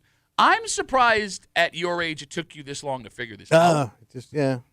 Although you're 100% right. It just kind of hit me when I was doing it. Okay, but here's the thing. I mean, this is like, an old hack statement forever and ever and ever, right? Like, this is a joke about men. Yes. We know the joke. Mm-hmm. We've never gotten into why. Oh. Because if men want to be known as smart and, like, tough, you would think we would do the opposite of what we do. Yeah. And we'll get into it next here in the break room on CMF.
It's a story as old as time. Yeah, it was a. One of the hackiest jokes about men you can tell. Mm-hmm. But here's the thing. Yeah. It's dead on. And it doesn't matter the age, generation you're a part of, where you're from, what you do. Men ignore these. Mm-hmm. Because someone in this room has realized, without even meaning to, Yeah. you totally dismiss this, which exists only for your safety. And everybody else's. You hang it out in the break room, Rochester's Classic Rock 96.5, WCMF, big event coming. Let's go. I'm actually super excited about this. Yeah? Did you say let's go? Let's go. Big event coming. I was scatting. It's time to go back to the future. We have tickets to see Back to the Future at West Her Auditorium. Is it a musical, Kimmy? Yeah, I believe so. Or is it a stage play? I don't know why I assumed it was a musical. Okay. Well, whatever. Back to the Future on stage at the West Her Auditorium Theater, June 17th. Tickets are on sale right now at Ticketmaster.com. We will give you a pair of those tickets in just a little while. Okay. Not now. All right. But if I were you, wink. It's Broadway. You can wink. It's not Broadway. It's West Her Auditorium Theater. Well, it's Broadway. I don't think Back to the Future was on. Okay. Theater. We'll get you those tickets. Theater, my boy. Theater. Stop. Are you having musical theater. Are you having a stroke right now? Quite possibly. We'll get that in just a little while here in the break room on CMF. So you had a realization. Yes. I went to get a vaccination.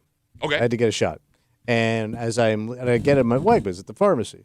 So I get the shot, and at the end she goes, just as a precaution, just stay at the store for 15 minutes, walk around, do her, in case you have a problem or relapse, something, a reaction, you're here. So I go, sure. And I got up from the chair, and I walked straight out of my car, and I drove home because I wanted lunch. And I didn't even think about it. Yeah. Like, it didn't even dawn on me. Like, that's not for me. Well, no, I didn't even think about it. Yeah. I go, yeah, I'm going to do that. And I left. And I realized, like, man, I just blew that chick off big time. And I'm in my car having just getting a shot. I'm almost 66 years old. Yeah. And I could have had some crazy reaction and drove into somebody. So at what point did you have that realization? Right around when I was eating my lunch. Okay. All right. Because I made my lunch Yeah. and I sat down. I go, oh, man, I just blew that off completely. Yeah. But Kimmy, here's what's so mind-blowing about this, right? Like, stubborn guys, like, okay, yeah, whatever. Yeah. Tommy didn't even... Yeah, you weren't even stubborn about it. No. You just That warning did what wasn't you for wanted me. to do. It wasn't not for me. It was thinking about it. Yeah. Warning was for you, even though she looked you in the face. It was my shot in my body. And she said, you, sir, Yes. Tommy Boulay, this is what you should do It's to keep almost yourself like safe. you didn't even hear it. But I know I said, sure. Yeah. I'm not going to do that, lady. By the way, she watched you just know. walk away. Yeah. I got avocados at home I want to eat. How disrespectful do you look to this woman? Well, she didn't know that. Well, I guess she, She watched you walk away. Yeah. There's chairs there for you to sit in. Yeah, you they did wanted not you. use those. Yeah, they want to let you. 15 minutes of sitting. I ain't got that kind of time, man. Even though I do. You have nothing but time. Yeah, but you know how it is. All right, look. Here's the thing. The phone number is 252-WCMF, 252-9263. I want to kill you here, but I can't because I am just as guilty of stuff like this as you are. Yeah. I pay no attention to warnings. I do not ever read directions. We as men do things our own way. Yeah. It is a tale of as old as time. But it's also something we've never really figured out. Yeah. 252-WCMF, 252-9263. Why do men have such a hard time with warnings and directions? I think it's control. Is that what it is? Yeah. Okay. Because you're telling me I had to do something. You got to wait 15 minutes. You got to sit over here. Okay. And like a little sissy boy. Just do a little shot, make you feel icky inside. You Okay. want to come back in and give you a candy bar or a lollipop? Okay, so you would say here in this case that not taking that warning would make you look not tough. Yeah, sissy boy. All right. Soft. That you're smarter than everybody else by walking out of there. I had 1 million shots in my day, Pat. No big deal. I was around for polio, buddy. No, I could see it in your face. Look. I think I fix your legs more. Yeah, that's how bad your polio was. You got Went straight to the face? You got polio leg face. Sounds like a villain from Dick Tracy. Okay, it's old polio leg face, and he's got a Tommy gun. Look, I get where you're coming from. Yeah. But when you really think about it, if we as men were actually worried about looking tough or being smarter than everyone else, we would pay attention to warnings and directions. Yeah. Because you know what doesn't look tough? Hurting yourself because you didn't heed a warning. And you don't want to be bothered. So I also never look at instructions. Okay. Ever. Okay. And that drives my wife crazy. Because like as soon as I get something, I open it up, I rip apart the box, I throw that out, the instructions, and I'll lay it all out, figure it out. And then, of course, disaster. Yeah, sure. But like, I couldn't be bothered with instructions. I don't want to read things. No, but like, look, I'm with you. I do the same thing. But here's the thing. You look the most smart as a man when you know what you're doing. Like, if you can put something together without using the instructions, you're brilliant. Until you're 2 hours into something, you mess up whatever you're putting together, and your wife is there to point out what you did wrong, and now you're digging through the garbage to try and find the directions you ripped in half and tape them back together. Like, the not heeding the warnings and not following directions, in the end, makes us all look like idiots. Yeah, true. But we don't like to be encumbered. You know what I mean? We don't like obstacles. Yeah. Sit. Do this. Do that. Sure, you know what's a pretty big obstacle to that thing working? Right. Not knowing how to put it together because you don't use the instructions. Yeah. You know what's a pretty big obstacle to you getting home and eating lunch? You passing out behind the wheel of your car because you had a reaction to a vaccine that she told you to wait for. Your dad got to the hospital unconscious. Barely. Wait, and he found a parking spot. And here, in the side of the hospital. It still parked the car, and it stopped. Is part of your rationale for doing that too is you just assume it's not going to happen to you? Yes. Like it didn't even dawn on me. Yeah, that happens to other guys. I'm good. I'm pretty healthy. I like I said, I take shots. It's just So the assumption that it'll be fine. No, I mean, sure. That's you're right. Everybody thinks it'll never happen to me. So my wife is like super precautious, right? So when she goes and gets her eyes exam, they dilate your pupils and stuff, right? Yeah. So she always wants me to come with her, so somebody can drive her home. Yeah. I never do that. Wait, stop. Like when you go to get your I get my eyes dilated or checked, something. and they Yeah. dilate your pupils, Yeah. and they're a little You get fuzzy. a little fuzzy. Yeah, little fuzzy. It's not easy to see. I've had that But done. Yeah. I always tell her, no, you don't have to come with me. Do they tell you to have someone drive you home? I don't know. Is this just simple listening comprehension that we're hearing here? I listen. You're not actually taking in what they're saying. Well, no, because he heard that. If you were actually listening to the consequences or what could happen, maybe you would be a little more cautious. But I don't even think you're listening after a certain point. What? If they tell you to not drive home, wait, drive, maybe a little fuzzy. you already can't see. Period. End of sentence. Right. I can see pretty good. What? 252 WCMF 252-9263. Tommy goes and gets a shot from the pharmacy at Wegmans. The woman tells him, just wait 15 minutes in case you have a bad reaction. Yeah. Tommy goes, absolutely, and then walks out the door. It didn't even mean to be a dick about it. He is so conditioned to not heed warnings and follow directions that his legs, his baby little legs, polio legs, just slowly walked him to his car, and you didn't even have the realization until you were at home eating lunch. No. All right, let's figure this out. What's that? All right, and we might need women here to help us because they have an outside view. Yeah. Where as men did we learn this behavior from? Because it's not like it's handed down. No father has ever put their hand around their son's shoulder and said, son, never heed any warning and never read any single direction on my grave. But, I mean, you saw your father do things that weren't right. And we laugh at our fathers and grandparents for doing exactly what we're describing. And you would criticize them for doing the same thing. Yes. Like if your dad told you that story, you would have said, Dad, you gotta sit and wait. Yes. You don't know how it's gonna hit you. You're an idiot. You have told 15, 20 minimum stories of your father not following directions, not heeding warnings, and it blowing up in his face. And you howl with laughter on the show. We all do. And you go, what an idiot. And then you grew up and did the same thing. Maybe we just find a different way to be idiots. Okay. Is it in our brains? Seriously. Like, is there something in male DNA where eventually we all do this? Because this doesn't affect women. Women will heed warnings. Women will read directions. And again, they weren't raised, like their mothers didn't put, honey, for the rest of your life, no matter what happens, heed every warning and read every direction. Yeah. Well, I think maybe we're just more willing to admit that we're not the expert on certain things. Okay. If a doctor tells me something, I'm like, you know what? They're the expert. I'm going to listen to what they have to say. Whereas you, for whatever reason, with no degree, you're like, I know my body. It's not going to affect me. So shut up, lady. Let me leave. Okay. Yeah, my brother has stopped taking medications because he thinks the doctor's wrong. Which is insane. What? Yes. Yeah. He argued with him and he goes, you know what? I don't even take it anymore. I don't listen to the guy that he trusts with his life. Okay. And like, think how many guys I know that are on daily medication that drink. Yeah. That drink. Yeah. I know my other brother, when he was a big vodka guy, would take his medicine with his vodka. Wait, like swallow it with the Yeah, vodka? like he could take his pills at night for whatever he had blood pressure and a couple other things. Whew. He would take that with his drink. Okay, that, as stupid as it is, I kind of get because I like drink. If I like drinking and they tell me.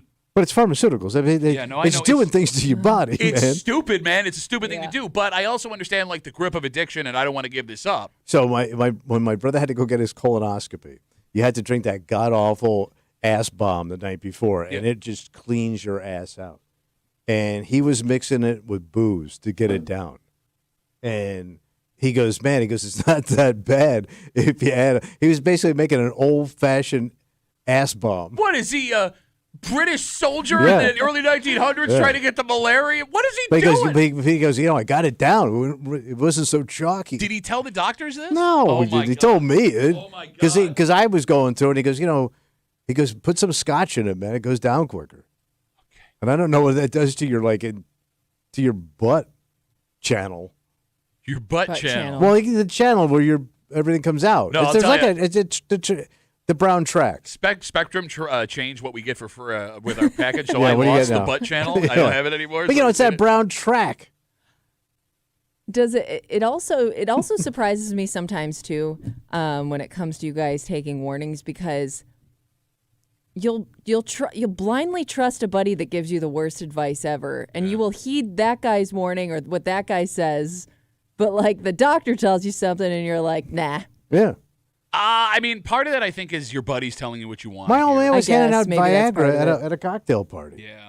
And people didn't even know what that was then. He just called it your pecker pill. And the guys all took it as a joke. But it was in a bottle that said Mike Muley, Pharmacy of Eckerd, take one as needed. I mean, Kimmy, look, the logic in your statement about we'll take advice from buddies but not experts, you're right. On the surface, that is stupid. But maybe most of it comes down to we just want someone to tell us what validates the thing we believe on. Yeah, you want to hear what you want to hear. Okay, but that doesn't explain directions. No. Right? True. Where does that come from? Right. We got a whole bunch of messages coming in, Facebook, Instagram, Twitter. Let's start on Instagram. Duffy on WCMF. Josh writes us, we don't have to listen to warnings because most warnings are written for idiots. Everyone knows not to eat toothpaste or paint. Okay, counterpoint, though. Even the warnings that are pretty obvious, like don't hold this firework, get broken all the time. I would argue that the really stupid warnings exist for men. I will say this. Every man by my age has been on a ladder and stepped on the part where it says, do not step on this, because you're just trying to reach up and get this done. So close. I'll put my hand on the wall. Yeah. I'm going to stand on the top of this ladder. I just want this project done. No, you're right. Every man has had that Neil Armstrong moment. What's that sound like? One small Jesus Christ. Dan? Neil, we lost you. Wait, was Pat there? Pat is here too. Very hope you get that project done at the house. Dan writes us on Twitter, DMs us. He says, the older I get, the more I break rules without guilt. Now, that's another interesting part, because I don't know if you should feel guilty. I mean, in your case, you may have disrespected that woman by just walking away. I don't think you feel guilty. I think you feel like almost proud, like empowered by the fact that you broke that rule and nothing happened. But that's what's weird about it, right? Like, I don't know why guilt would factor into it, because you're right. You feel like a strong man. I got one over on somebody. But unless it goes wrong. And it will. Eventually, something's going to bite you in the ass. So then are there warnings that you will listen to? Probably. Like, is there some topic or something you can do where I'm in over my head, I better read the directions, I better look at the warning? I think it's something you have a phobia of. Yeah, he's right. Yeah. Like, I'm afraid of heights, so I'm not going to stand on that ladder anymore. I'm not going to do that. It has to be something your body won't let you react to. No, to your point, It'll stop you. I have this irrational fear that I'm going to blow up my house with a propane tank. Yeah. So, like, I will follow every direction to get that tank attached to the grill. It's funny you bring up propane tanks, because I have a relative that he throws a party every year, and it's like a big clam bake. And he has these propane tanks. You cook the pots, the things, And I looked at them, and they're like old and rusty. Okay. And I had said to him, propane tanks have a date on it. They won't fill them anymore. And he goes, yeah, I fill them myself. I got a thing. What? Yeah. What? Did that make you nervous? Yeah, because these things look like he found them at the bottom of a lake. And he's firing them up and lighting them up and cooking them clams, man. And these things, I'm telling you, man, they're ready to blow any second. Holy crap. He fills them himself, and I don't even know how you do that. Oh, dangerously? Yeah. Oh, my God. But he's got like a big piece of property, so you wouldn't hear him for a day or two. Adam writes us on Facebook. He says, I can admit I am this guy, and I don't like it, talking about not listening to warnings, directions. My wife says she's figured out it's because I'm impatient. Yes, that's a good one. Reading the instructions take too long. Maybe all guys are impatient. That is a good theory. You're always in a rush. Is that what it is? You're always in a rush. Let's get it done. Let's just do this. Maybe sometimes you don't get it done that way. Or period. Yeah. Right? Like a half project in the garage that lives there forever. Mm-hmm. We may never figure out why this whole not heeding warnings or not following directions starts for men, but we can nail down why we as men keep ignoring warnings and instructions. For some reason, you only remember the times it goes well. Yeah. Right? Like, for example, Tommy, it's very unusual for a guy your age to have this realization driving away for Wegmans the other day. Like, I'm impressed that you even had the realization, because most guys would have passed on that warning and then use it as an excuse to not have to listen to future warnings. Yes. You get what I'm saying? Mm-hmm. And you never remember the times it blows up in your face. Yeah. That leaves your mind. But the time you were right, the 1 out of 5 times, So, like, my old man, like, the only time he would listen to other people would be men above him and socially. Okay. Like, he's a big shot over there. He's one of the top guys in his field. If they would have to be that person that would be above him socially to listen to. So you have to admire the person. Yeah. Okay. Like, but if he wasn't taking any advice from a woman. If his generation just, I'm not listening to some broad tell me what to do. It's my car. Drive. You know what I mean? He's some nurse, not even a doctor. You know what I mean? He had that mentality. Sure. So it'd have to be like top guy, sit here and do that. Yes, sir. Okay. That'd be an interesting study of, like, just as far as doctors. Mm-hmm. Are men more likely to listen to a male doctor than a female doctor these days? Hmm. Because, it's not unique to have female doctors But anymore. what if, I'm sleeping with one. But I guess what if she's telling you more of what you want to hear than that male doctor is? Because that may be more of a factor than the gender of the doctor. Okay. That's a good question. You know what I mean? Like, you're going to go with that woman's advice because I like that plan better. Okay. Well, the ladies have shown up, by the way, because we're talking about theories. Alicia writes us on Instagram, Duffy on WCMF. There's a reason why women outlive men. If it wasn't for us, you'd never go to the doctors, you'd never remember to pay your bills, and you'd never remember to eat. Men are fantastic at maintaining their cars, houses, hell, even the lawnmower, but they are terrible at maintaining themselves. That is the most depressing true statement I've ever heard in my life. Makes sense, though. Here's the thing, I don't even maintain the other stuff.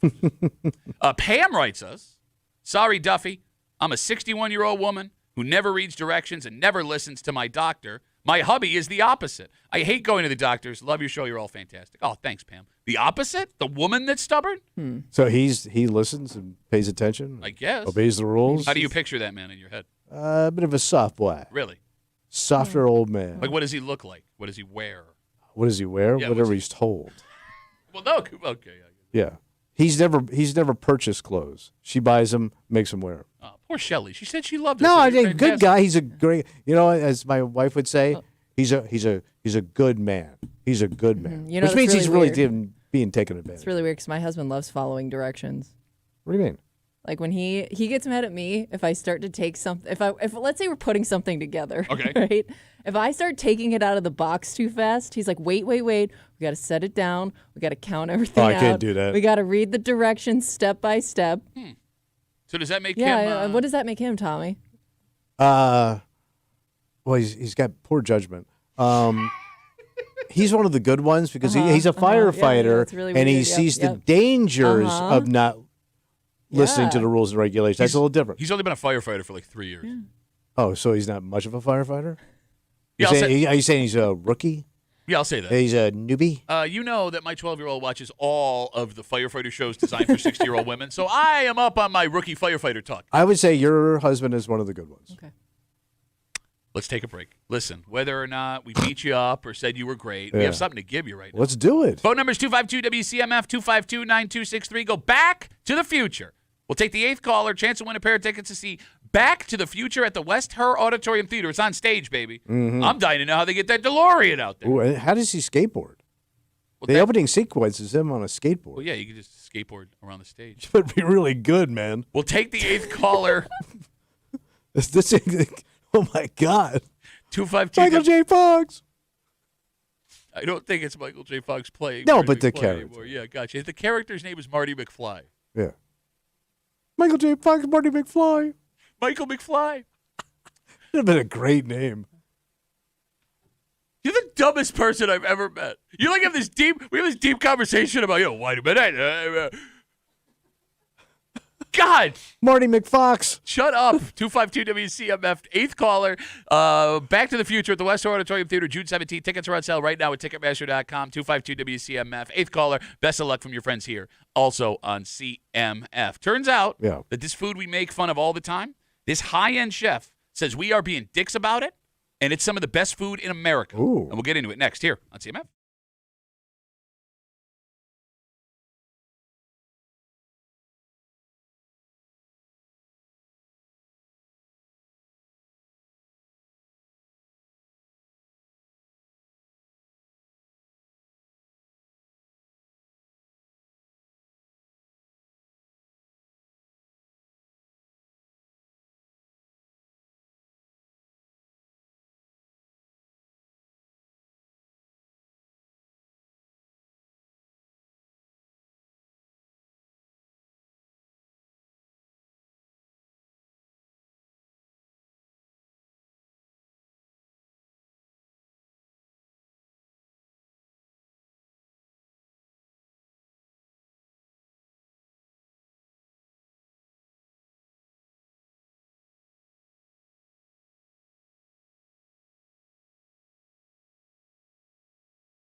Ooh, you're supposed to do it with me, you dick. Yeah, I know. You're bobbing your head. Yeah, like he thinks he's like, I'm fake. got one over on me because I did the ooze by myself. Turns out, not just in this moment, Tommy, we're being dicks, at least according to this high-end culinary expert. Ooh. Because these places that we'll stick our nose up at and say, oh, this food is disgusting. Yeah. He says, no, not anymore. Oh. You're hanging out in the break room, Rochester's Classic Rock 96.5, WCMF. Kimmy was going to see Back to the Future. Jeff. That's a good Back to the Future Yeah, name. yeah. Right? Good old Jeff. Very Hill Valley-esque. We will have more Back to the Future at the West Star Auditorium Theater tickets. It's the stage play, right?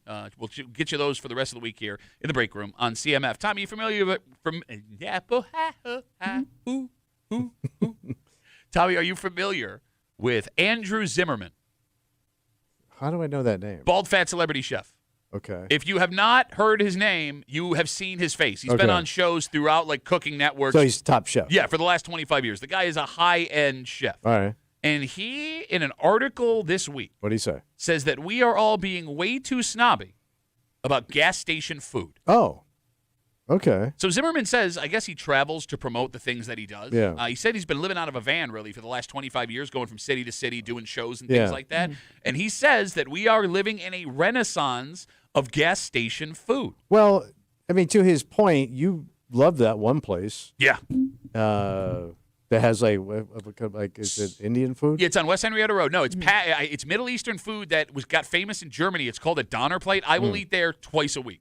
I love it. It's like legitimately good food. And that Hess station in the Basin, they have gourmet beer and they have beer tasting. Yeah, I guess he's right. But not every gas station, you know.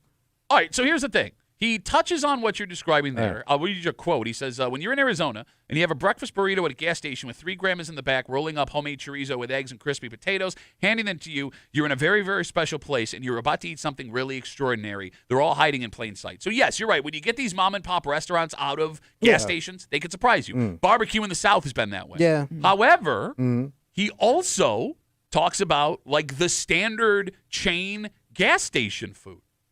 Quote, and by the way, in today's price-conscious world, there should be a pizza that's a whole pizza that can feed a family of 4 people really easily and not cost you $1 million, and it's good. Oh. He goes on to praise some of the chain restaurant gas stations that have barbecue, says it's like wholesome, old-school barbecue, and he says that everybody that looks at gas station food on a roller or on a pizza plate or as a burger and goes, oh, not for me, you're just being a dick. Well, them hot dogs can get a little iffy on the roller. I think like there are some people that grew up on gas station food. We didn't have it as much here. Like I don't think we had as many options. But like, I mean, I remember kids that grew up with like Wawa and Sheetz, and like they swear by that. Like that was their fast food over anything. I mean, those started in Pennsylvania. Those are institutions, and they are legitimate restaurants. Like I enjoy the food at Wawa and Sheetz when I'm taking my daughter on the. But I wouldn't go there to eat. You know what I mean? Like if I'm, it's convenient, but I mean, if I would have to be there for something else to get that food. Okay. Yeah, I'm stopping in for gas, whatever. I need milk, I'll grab it. But I'm not going to a gas station to settle in and eat. I'm sorry, go ahead. I was going to say, I'm always surprised, too. There's a 7-Eleven around the corner for me. And, like, if you go at a certain time of day, like, if you're going when a lot of people are getting out of work, like, there are guys there, like, getting the wings and stuff to go.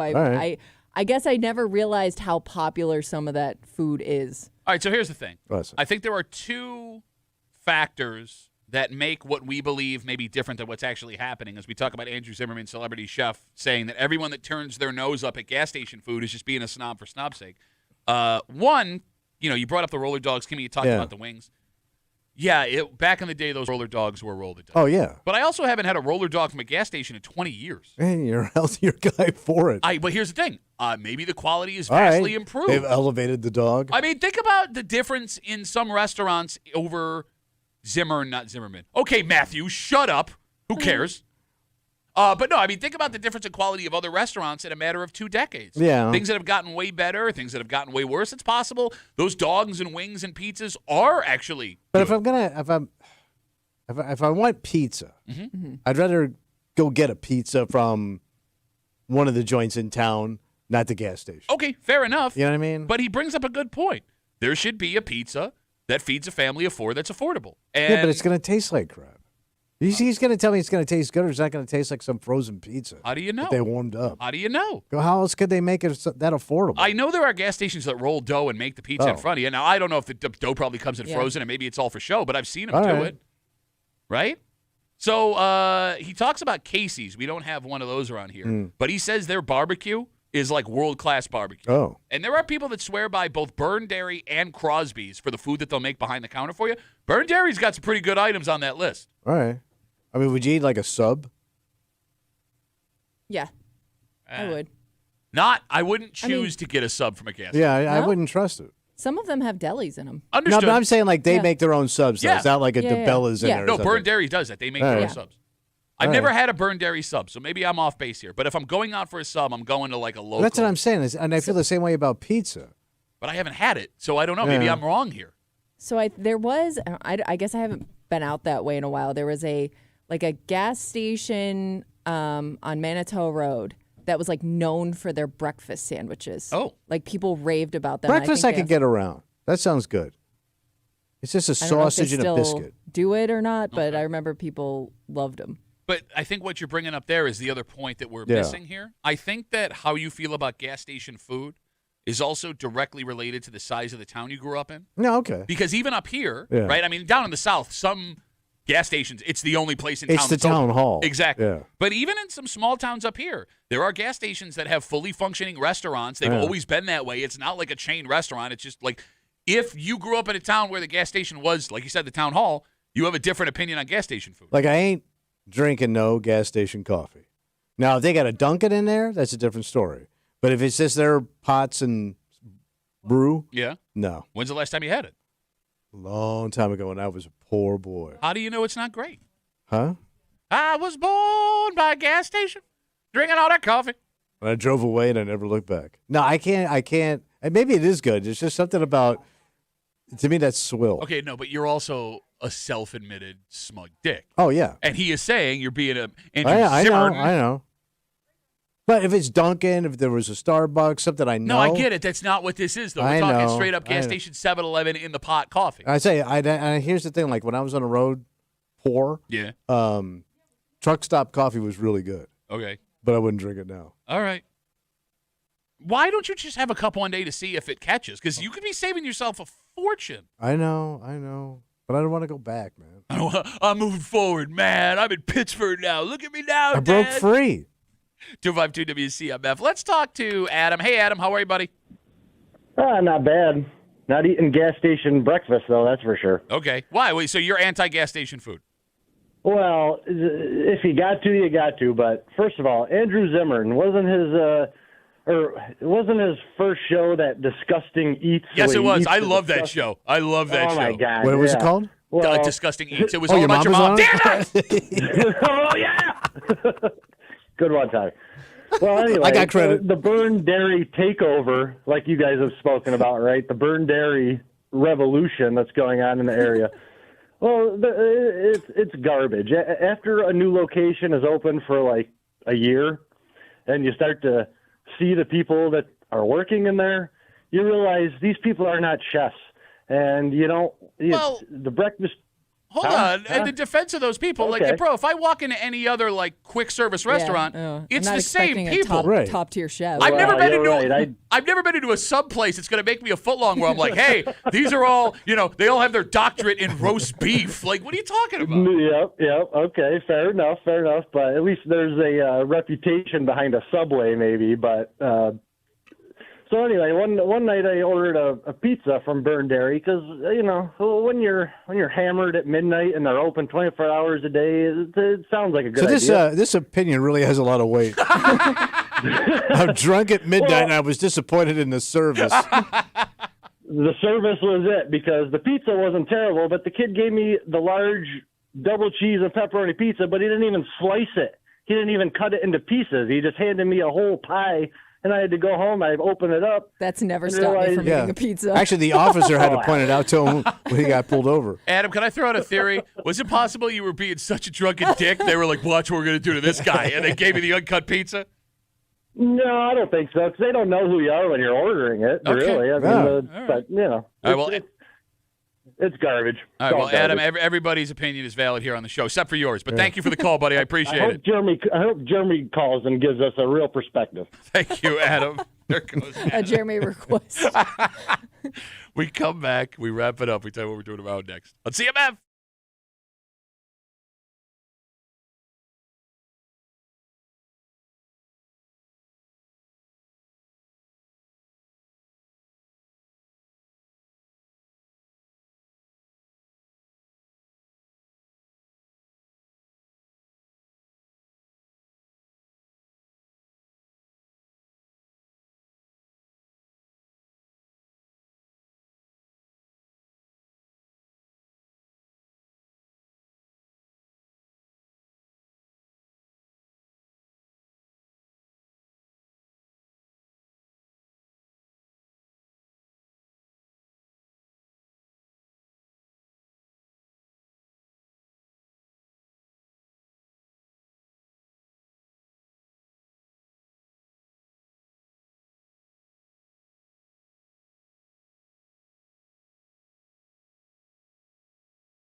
Kimmy Rapper. Audio Monday Rapper. For a Monday break room CMF that makes tomorrow Tuesday. You know what that means? What's Kimmy doing in my hood? That's right. She's got her post in the neighborhood app. She's going to read them out loud. Where they whining just after 9 o'clock. We are super late. Okay. Jolene.